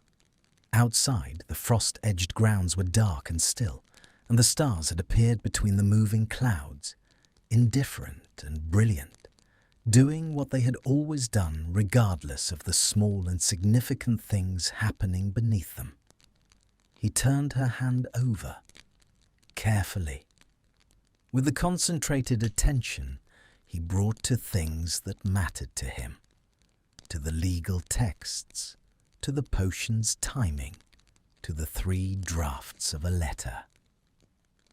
He turned her hand over and looked at the palm, which was an extraordinary and slightly overwhelming thing to have someone do. And then he pressed his thumb once against the center of it, a point of warm pressure that sent something resonant up the entire length of her arm. "Thursday," he said softly. "I've been doing this since Thursday." "I know," she said, for the 3rd time, and meant it the most. They walked back together without the 3-step precedent, side by side, in the frost-edged dark of the 4th-floor corridor, close enough that his arm was a warmth against her shoulder without quite touching. And she thought, this is what has been happening all along. This exact proximity, this exact warmth, approaching in increments so careful that neither of us saw the arrival until we were already there. At the door of the common room, he stopped. She stopped. He was looking at the brass plate, the lion and the serpent intertwined, and his expression had the quality of someone arriving at the end of an argument and acknowledging the outcome. "Not subtle," she said, looking at the plate. "No," he agreed. And then, with the dry, almost warmth that she had come to understand as his particular mode of fondness, "McGonagall has opinions." She laughed, genuinely the full version, surprised out of her exactly as it had been that first night on the hearthrug, and she watched the sound of it do something to his face, watched it find him, reach him, land in the undefended place below all the management and the careful restraint. He reached past her and pushed the door open. She went in. He followed. The fireplaces were both lit, the common room warm and amber in the evening light, and she turned to say good-night. The word ready, ordinary, the punctuation of all their previous evenings, and found him closer than she expected. The door closed behind him, the room very quiet. He was looking at her with the open expression, the one she had only seen tonight, the unguarded one, and his hand came up, slowly, with the deliberateness of someone honouring a decision made carefully, and his fingers touched her jaw. Just the fingertips, just contact, the silver ring cool against her cheek. Her breath stopped, then restarted. His thumb moved once, the same gesture as her palm in the library. But here, against her face, in the firelight of their shared room, it undid something in her entirely. Some last held tension, some final careful structure, releasing all at once like breath after long submersion. She looked up at him. His eyes were very close and very grey and entirely present. No calculation, no management, no apparatus. Just him in the firelight, with his hand against her face and the question evident in every line of him. She answered it the only way available. She kissed him, softly, one hand finding the lapel of his coat, the other remaining at her side, the kiss itself barely more than a point of contact.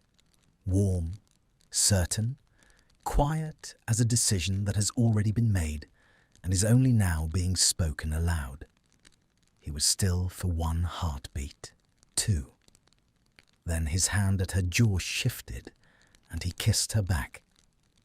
And it was nothing like the cold she had expected from him, nothing like the guarded and managed distances he had always maintained. It was warm and careful and entirely real, and underneath the care was something that had been waiting. She felt it the way you feel a current below still water, the depth of it, the patience of it, the fact of how long it had been moving unseen. When they drew back, it was not dramatic. There was no grand punctuation to it.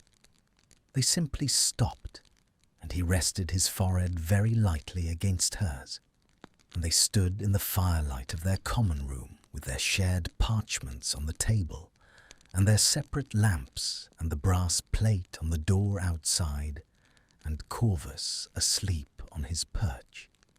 She felt his breathing. She let him feel hers. "Careful enough," she said softly. He made a sound low in his throat that was half exhale, half something she had no category for. "Ask me tomorrow," he said. Outside, the frost held to the castle's ancient stone, intricate and temporary. Inside, the fire burned warm and steady, doing what fire does, indifferent to everything except the fact of its own light. She woke to the particular silence of a morning that has changed. Not the room. The room was identical, frost on the glass, grey light pressing through the curtains, the distant sound of the castle beginning its day in the floors below. Everything external was precisely as it had been the morning before, and the morning before that. But something in the quality of the silence had shifted, the way a piece of music changes when a new instrument enters. Not louder, not more complex, simply different in its texture, carrying a frequency it hadn't carried before. She lay still and let herself have it. The memory of the firelight, his forehead against hers, the warmth of it, the simple, extraordinary warmth of being met by someone you had not expected to meet you. Then she got up and dressed and went out to face what it meant in daylight. He was in the common room. Not unusual. He was always an early riser. But the configuration of him this morning was different in the small ways that she had learned to read. He was at the table rather than the armchair, which meant he had been working, but the book before him was closed, which meant he had stopped. The tea things were out, both cups, which was new, which had not been the pattern until the hearthrug evenings established it, and which now felt, seeing them here in the ordinary morning light, like a declaration of something. He looked up when she came out. She looked at him. For a moment, neither of them said anything, and the silence had that particular quality again, the full one, the inhabited one. And then she crossed to the table and sat and wrapped both hands around the second cup, and the tea was exactly the right temperature, which meant he had timed it, which meant he had heard her moving in her room and prepared accordingly, and she felt the warmth of this travel from the ceramic through her palms and up into her chest. "Morning," he said. "Morning," she said. This was apparently all they needed. He opened his book. She opened hers. The fire was already lit on both sides of the room, which it always was, which he registered now with the awareness of a person who understands, finally, exactly what it means. The morning settled around them. Simple, ordinary, completely new. The problem arrived by afternoon post. She was in the library, alone, a Wednesday, the day between the ordinary days and Thursday, when the owl came. Not the school post, which arrived at breakfast in the orderly avian choreography she had grown up with over 7 years.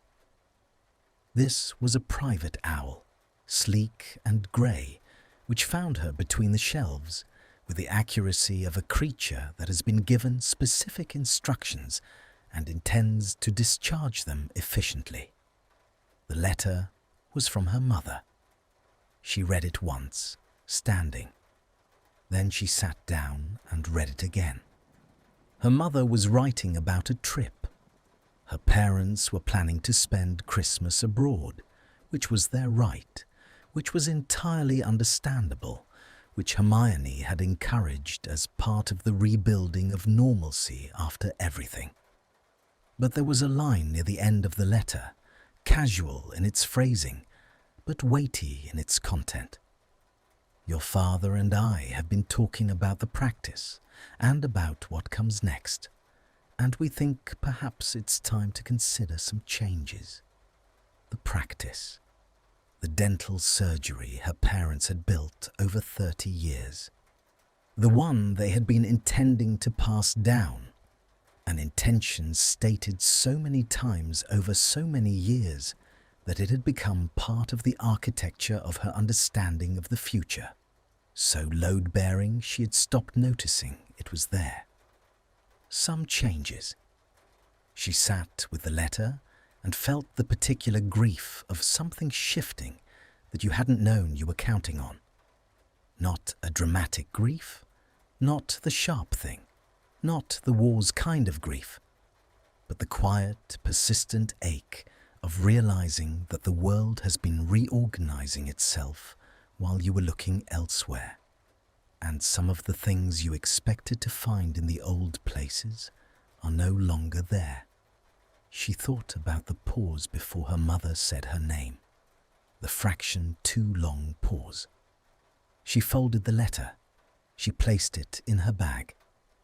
She sat for a while with Principles of Alchemical Transmutation open before her and read none of it. She did not tell him that evening. This was a decision she made consciously and examined honestly. She was not ready to bring this to him yet. What had happened between them was new and fragile, and she understood fragility. She was not someone who handled fragile things carelessly. She would carry this alone for a day or two and see what shape it took before she offered it to someone else's keeping. She was also, underneath the conscious decision, simply not certain how to be vulnerable with him without the structure of shared work around it. The hearthrug conversations had happened in firelight and late hours, in the specific conditions that lower the usual defenses. This was a Wednesday afternoon, and she was sitting across the dinner table from him with Neville on her left and Ginny's letter in her pocket, and the ordinary business of the meal proceeding around her. And she smiled when she needed to, and contributed to the conversation, and managed it all, which was what she had always done. Draco noticed. She knew he noticed because of the way he didn't ask. He was watching her. She felt it in the peripheral awareness that had become, over months, an almost physical sense. The ability to locate him in a room without looking. And he wasn't watching her the way he might have watched anyone. He was watching her the way you watch someone when you have spent a significant amount of time learning the difference between their ordinary stillness and the stillness that means something is wrong. He said nothing at dinner. He said nothing walking back. In the common room, he went to his armchair and she went to her books, and the evening passed in the practiced rhythms of coexistence. At 9 o'clock, she said good night and went to her room. She lay on her bed with the letter on her chest and the ceiling above her and the castle's nighttime breathing around her, and thought, this is what it costs to carry things alone. You do it correctly. You manage, and then you lie in the dark and wish someone were on the other side of the wall who might understand. There was someone on the other side of the wall. She did not knock. She was not ready. But the knowledge of him there, proximate, attentive, having noticed without pressing, was itself a kind of comfort, quiet and unauthorized, and she held it carefully until she slept. Thursday morning was different. She knew it from the moment she came out of her room. The specific quality of the common room air, the way Draco was standing at the window rather than sitting, looking out at the frost-grey grounds with his hands in his pockets. He turned when he heard her door. He looked at her with the unguarded expression, the one she had seen first in the library 3 weeks ago, the open one. Coffee, he said. Not tea. It's on the side table. She crossed to it. The coffee was black, which was how she took it when she was tired, which she had never told him, which meant he had simply observed it over mornings of proximity and adjusted accordingly. She held the cup. She looked at him. "Do you want to tell me?" he said. He was not asking about her general state. He was not performing concern. He was asking a specific question. Do you want to? Not will you or you should. The distinction mattered enormously. It gave her the choice, which was the thing she most needed to be given. She sat on the hearthrug. He sat in his place, and she told him about the letter and about her mother's pause and about the practice and the 30 years and the quiet reorganization of a future she had assumed. He listened. He did not immediately offer solutions, which she noted with something close to gratitude, because she had not yet arrived at the place where she needed solutions. He listened, and when she finished, he was quiet for a moment in the way of someone genuinely considering, not assembling a response while waiting for a gap. My future, he said carefully, looked, until very recently, like something that had been assembled for me by people who believed they had the right. The estate, the connections, He paused. The trajectory. He looked at the fireplace, where no fire was lit this morning, the light coming in grey from the window instead. When it became clear that trajectory was unavailable, I discovered that I had no idea what I actually wanted. Not one piece of it. I was 20 years old, and I didn't know what I wanted for breakfast, let alone for a life. She looked at him. What did you do? I applied to return to Hogwarts, the corner of his mouth.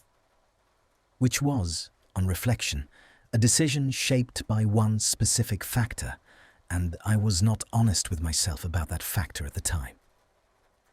She felt the warmth move through her. She kept her expression steady. What factor? He looked at her with the full grey attention, the unmanaged one. You were coming back, he said simply. She had no response to this that wasn't enormous, so she looked at the empty fireplace and let the enormity of it sit quietly between them, where it seemed content to be. The difficulty began that afternoon. She was crossing the second-floor corridor when she encountered Pansy Parkinson, who had returned for 8th year with the specific energy of someone performing a very demanding role, all sharp angles and social precision, the armour of someone who understood that the ground had shifted and was not willing to acknowledge how much. Pansy looked at her. The look lasted precisely long enough to communicate everything. I've heard things, Pansy said conversationally, about arrangements in the 8th year common room. The administrative structure is working well, Hermione said, in the tone of someone declining an invitation. I'm sure it is. Pansy's smile had the quality of light through winter glass, present but not warm. He's not what you think, you know. He looks different now after everything, but the bones of a person don't change. I've spent significant time with the bones of this particular person, Hermione said quietly. I'm familiar with them. Something moved in Pansy's face that wasn't quite what Hermione expected. Not triumph, not the anticipated satisfaction of having aimed well. Something more complicated, something that looked briefly like concern. Not for Hermione's benefit, for Draco's. He'll pull back, Pansy said, not cruelly, with the flatness of a person reporting what they believe to be fact. He always does, when it starts to be real. She walked away before Hermione could answer. Hermione stood in the corridor and held Pansy's words up to the light of everything she knew, examining them. He always does, when it starts to be real. She thought about the corridor outside their door, his forehead against hers, the deliberateness of it, the care with which he had moved, the intention visible in every degree of it.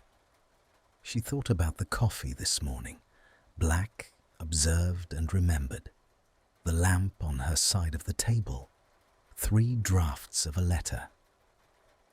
She thought, Pansy Parkinson has known him for 7 years and is not wrong about who he was. She thought, I have known him for 3 months in conditions that bypassed every defense he'd built, and I am not wrong about who he is becoming. The distance between those two things was not nothing. It was, in fact, everything. He was quiet that evening, not cold, not the managed coldness she had learned to read as retreat, but internally occupied, turning something over in the private space behind his eyes. She gave him the room for it, because she had learned that he needed room, that pressing produced the opposite of openness in him. But at 9:30, when she was gathering her things to sleep, he said, Pansy spoke to you. She stilled. How did you know? She told me she was going to. He was looking at the fire. She means well. in the way that people who love you sometimes do damage with the best intentions. She loves you, Hermione said, not as accusation, as fact. In the way of someone who has known me since I was 11 and has a great deal invested in the version of me she understands. He paused. She's not wrong about who I was. I know. She might not be entirely wrong about what I'm capable of. The words landed carefully. She stood with her bag on her shoulder and looked at him. The firelight, the familiar angles, the eyes that were not cold but afraid, which was so much more important. Draco, she said, look at me. He looked. Do you want to pull back? She said. His jaw moved. A long silence. Outside, the wind found the gap in the fourth-floor stonework and made its low, searching sound. No, he said. The word arrived with the weight of something that has been carried a long distance. Then don't, she said. She went to bed. She lay in the dark and felt the shape of the evening settle. The fear of it, the realness of it, the fact that what Pansy had said had found a crack she hadn't known was there and poured itself in. She pressed her palm flat against her sternum and felt her heartbeat, its ordinary reliability. She thought, he said no. He said it like he meant it. He said it like it cost him something to admit, and he paid the cost anyway. She thought, that is the only evidence that matters. The frost built its elaborate architecture on the window glass. On the other side of the wall, she heard, very faintly, the sound of a page turning. He was still there. She closed her eyes. December arrived quietly, the way the most significant things do. No dramatic announcement, simply a morning where the frost on the glass was deeper than it had been. The grounds beneath the window, white rather than grey. And the sky, the particular shade of pale that means snow, has either just fallen or is about to. The castle received it the way it received everything, with the patience of something that has stood through centuries of winters and expects to stand through centuries more. Hermione stood at her window and watched the grounds and felt the year pressing toward its end with a weight she hadn't anticipated. Not unpleasant, weighted in the way of full things, not empty ones. She had 1 week left before the Christmas holidays. 1 week of this specific configuration, the common room, the lamps, the shared hearthrug, the Thursday evenings building something across parchment that had long since stopped being only legal theory. She had not thought past the holidays. She had been living deliberately in the immediate, in Thursday and the morning coffee and the quality of his attention, which had remained steady through December in a way that contradicted everything Pansy Parkinson had predicted, and which Hermione had watched with careful, grateful attention. He had not pulled back. If anything, he had done the opposite. The shift had been gradual enough that she'd almost missed its accumulation. A hand at the small of her back when they navigated the crowded corridor outside potions. Not possessive, just present. A point of warmth that said, I know where you are. The way he had begun sitting closer in the library, close enough that his shoulder occasionally found hers over a particularly contested passage of legal text, and neither of them moved away. The evenings on the hearthrug where the cushion's distance had quietly become no distance at all, the two of them simply side by side in the firelight with their respective books and the occasional low exchange, and Corvus asleep on his perch. She had been kissed twice more since the first night. Both times in the common room, both times with the deliberateness she had come to understand was his native mode of care. Nothing taken, everything offered. The second time she had pressed her hand flat against his chest and felt his heartbeat beneath her palm and thought, "Oh, this is what certainty feels like when it arrives in a body." She thought about this now, at her window, watching the white grounds. She thought about 1 week, and then the holiday, and then the spring term, and then the newts, and then whatever came after. She thought, I would like him in the after. This was new. She had been careful, deliberately careful, not to build too far ahead. She had learned the cost of assumed futures from her mother's letter, from the general education of the war years, from every moment that had taught her that the future is not a place you can map in advance with any real accuracy. But the thought arrived now with the quiet confidence of something that has been true for a while and is only now being spoken in the internal voice. She wanted him in the after. She went to breakfast. The last Thursday before the holiday fell on the 14th. She knew this mattered. She had known it was coming, the way you know weather is coming. The pressure building, the quality of each preceding day, slightly charged with the awareness of what was approaching. She said nothing about it. Neither did he. But the atmosphere between them that week had a particular density, each small moment carrying more weight than it would have in an ordinary week, as though the approaching end of term had concentrated everything. Wednesday evening, she found him already on the hearthrug when she came in from the library. This was early for him. He was usually at the table until at least 9. He had both fireplaces lit, which he only did when the cold was serious, and the room had a warmth that was almost tactile. Corvus was not on his perch. He was in Draco's lap, which she had never seen. The bird apparently having decided that the dignity of perch dwelling was optional in December. She stopped in the doorway and looked at this configuration. The fire, the bird, the man with his book open, and his expression undefended in the way it only was when he believed himself unobserved, and felt something move through her that was simply, purely recognition.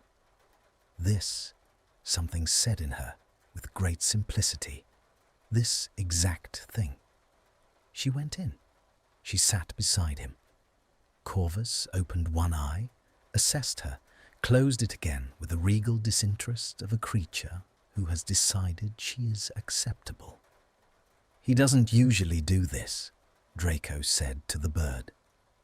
He likes the warmth, she said. He's supposed to be aloof. He's a raven.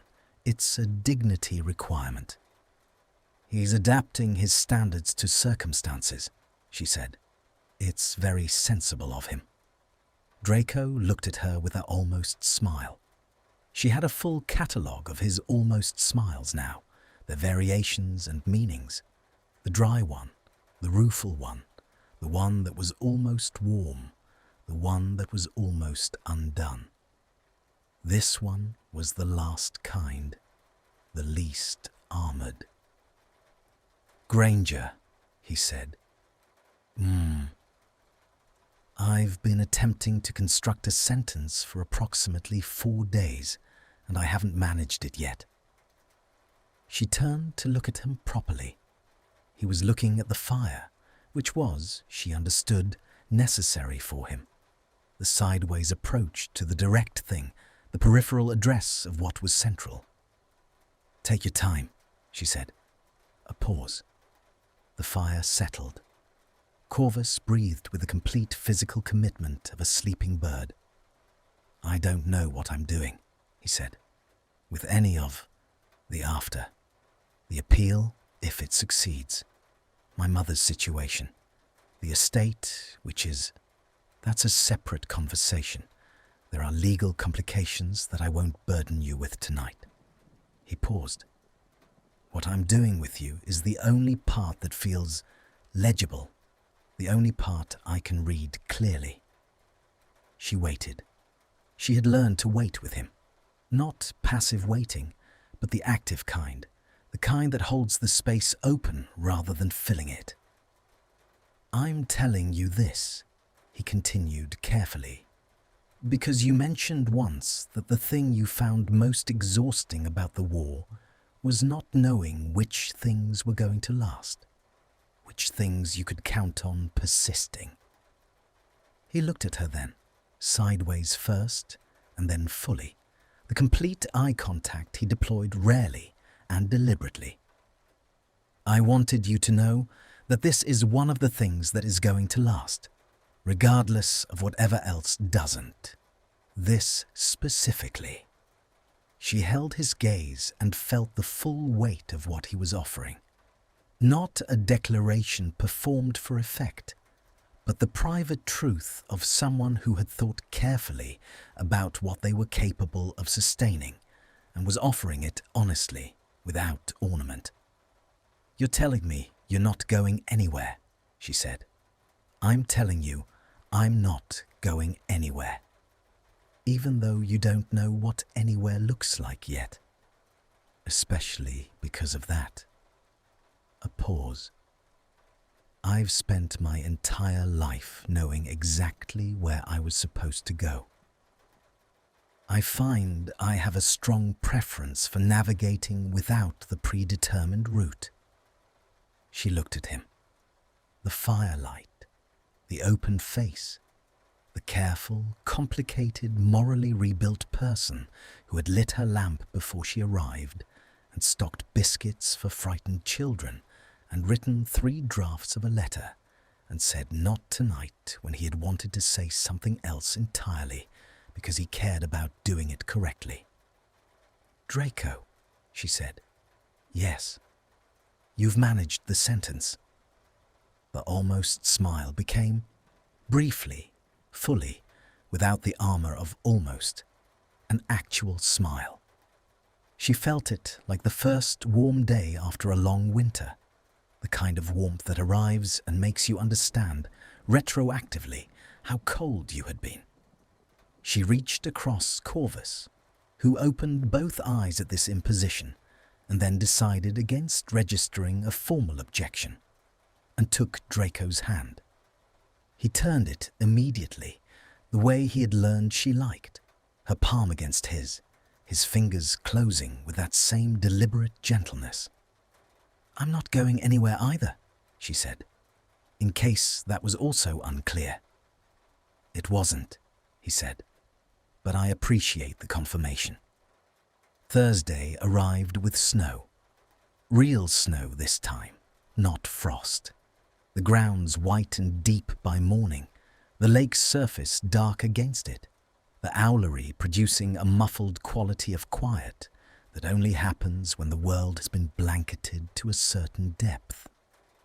She stood at her window and watched it and felt the year, the whole accumulated weight of it, settled around her like something that had found its right shape. She dressed carefully. She was not someone who usually thought carefully about dressing. She noticed herself doing it and examined the noticing with honest attention and decided she was allowed. He was at the table when she came out, both cups ready, and he looked up, and something in his expression shifted in the way that she had catalogued as specific to her. The specific, involuntary adjustment he made when she entered a room. The fractional softening, the focus sharpening simultaneously. She sat. She wrapped both hands around her cup. "It snowed," she said. "I noticed," he said. "The grounds are extraordinary." He looked at her over the rim of his cup with an expression that said, quite clearly, that he was not looking at the grounds and found them sufficiently extraordinary regardless. She looked at her coffee. She managed not to smile, only partially. The library that evening was empty except for them. The other students, she supposed, were packing or celebrating the approaching holiday in the various loud ways of people who had finished their obligations and were ready to put them down. The library had the profound quality it only achieved when truly empty. The breathing of thousands of books, the particular hush of accumulated knowledge existing in its own company. She sat across from him. The lamp was lit. The work before them was the completed appeal framework. Finished tonight, she thought, genuinely finished. Every argument constructed and tested, and ready for the legal submission she would help him file in January. They worked for 2 hours. The final hour was barely work. It was the review of something complete, the turning of finished pages, the confirmation that what had been built would hold. She caught an error in his citation numbering that he corrected without argument, and he caught an inconsistency in her cross-reference that she had missed entirely, which she conceded with the full honesty of someone who has stopped needing to win against this specific person. At 9 o'clock, they both set down their quills. The parchment between them was finished. The library was warm and quiet. Outside the window, the snow continued, visible even in the dark by the particular reflected luminosity it produced. The grounds somehow brighter at night than the sky above. She looked at what they had built, not the appeal, the whole of it. The months of Thursday evenings, the shared silence, the arguments and concessions, and the slow, patient construction of something that neither of them had planned for. "It's good," she said, "about the appeal." "It's very good," he said. About something else, she thought. About the same thing she was thinking about. She looked up at him. He was already looking at her. He stood, came around the table with the quiet purpose she recognized from the common room's first night, the movement of someone who has made a decision and intends to see it through without theatrical announcement. He stopped before her chair. He offered his hand. She took it. She stood. They were very close in the lamplight, the library breathless around them, and she looked up at his face and found it completely open. No management, no calculation, no careful peripheral approach to the central thing. He was simply there, fully, looking at her with the grey eyes that were not cold and never had been, that were deep water and depth, and the particular attention of someone for whom she had become. She understood this now, completely, the fixed point. His hand came up to her face, the silver ring cool against her cheek, his thumb tracing once, gently, the line of her cheekbone. "Hermione," he said. Her name, her full name, in his voice, for the first time. She felt it travel through her like the first note of something she had been waiting to hear. "Yes," she said, before he could say what came after, because she already knew, and she wanted him to know she knew, that she was here and present and certain. And this was not the managed civility of strategic coexistence, and it was not the careful architecture of professional detachment, and it had not been those things for a very long time.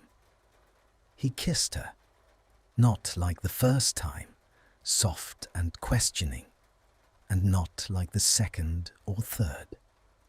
This was the kiss of someone who has finished being careful about whether they are allowed to want something, and has decided, with full awareness of the decision, to want it openly. It was warm and certain and unhurried, one hand at her face and one at her waist, and she felt herself lean into it, into him, with the complete absence of the reserve she had been maintaining for months, the whole careful structure of it releasing at once. And what was underneath was simply this: her hands against his chest, his heartbeat under her palms, the library quiet around them, and the snow falling outside, and the lamp burning on her side of the table. When they drew back, she kept her hands where they were. She could feel his heart, steady, slightly faster than ordinary, honest in the way that bodies are when all the management has been set aside. She looked up at him. He looked at her with the expression she had no word for, the wonder still underneath it all, the quality of someone receiving something they had stopped believing they could have. She thought she probably had a matching expression. She thought she did not particularly mind. "The appeal will take months," he said quietly, his forehead against hers. "I know. The spring term will be, there are newts and the legal process, and whatever comes after that for both of us. I know. I don't have a clear picture of what any of it looks like." "Neither do I," she said. "I find I have a strong preference for navigating without the predetermined route." She felt the breath of his laugh against her face, quiet, genuine, the real version that she had been collecting all year. His arms settled around her properly, fully, without the hedged distance of previous proximity. "You used my words," he said. "They were good words. They were excellent words." A pause. "I occasionally produce excellent words." "You occasionally produce excellent everything," she said, and felt him go very still with the specific stillness of someone who has been given something they are going to hold very carefully. Outside, the snow continued its patient work on the grounds, building its white architecture without urgency, covering the evidence of everything that had been with the clean indifference of something that simply falls and does not judge what it falls on. Inside, the lamp burned on her side of the table, as it always had, as he had always made sure it would. The library held them in its breathing, ancient quiet. And the year, which had begun with two people on a platform who had not known what they were walking toward, folded itself gently around its own ending, not with the punctuation of conclusion, but with the open, unhurried quality of something that has arrived, at last, at its true beginning. This story is about two people who had every reason to stay strangers and choose not to. Their choice didn't happen in the one big moment, it happened in small ones. A lamp left on, a cup of tea made for someone else, a sentence that took 4 days to finish. I think that how real closeness works, not in the grand gestures, in the quiet things, the things you do before you even admit to yourself why you're doing them. Draco and Hermione carry a lot of weight in this story, old mistakes, old pain. The war left marks on both of them, but marks are not the whole person. People are also what they choose to do next. Hermione chose to stay at the table even when it was hard, even when she had every reason to leave. Draco chose to light the lamp every single morning before she could see him doing it. That's the whole story, really. Two people learning to be seen, learning that being seen is not the same as being known, and that being known, truly known, is the bravest thing of all. If this story made you feel something, hold on to that feeling it. It means you believe in it too. Thank you for listening.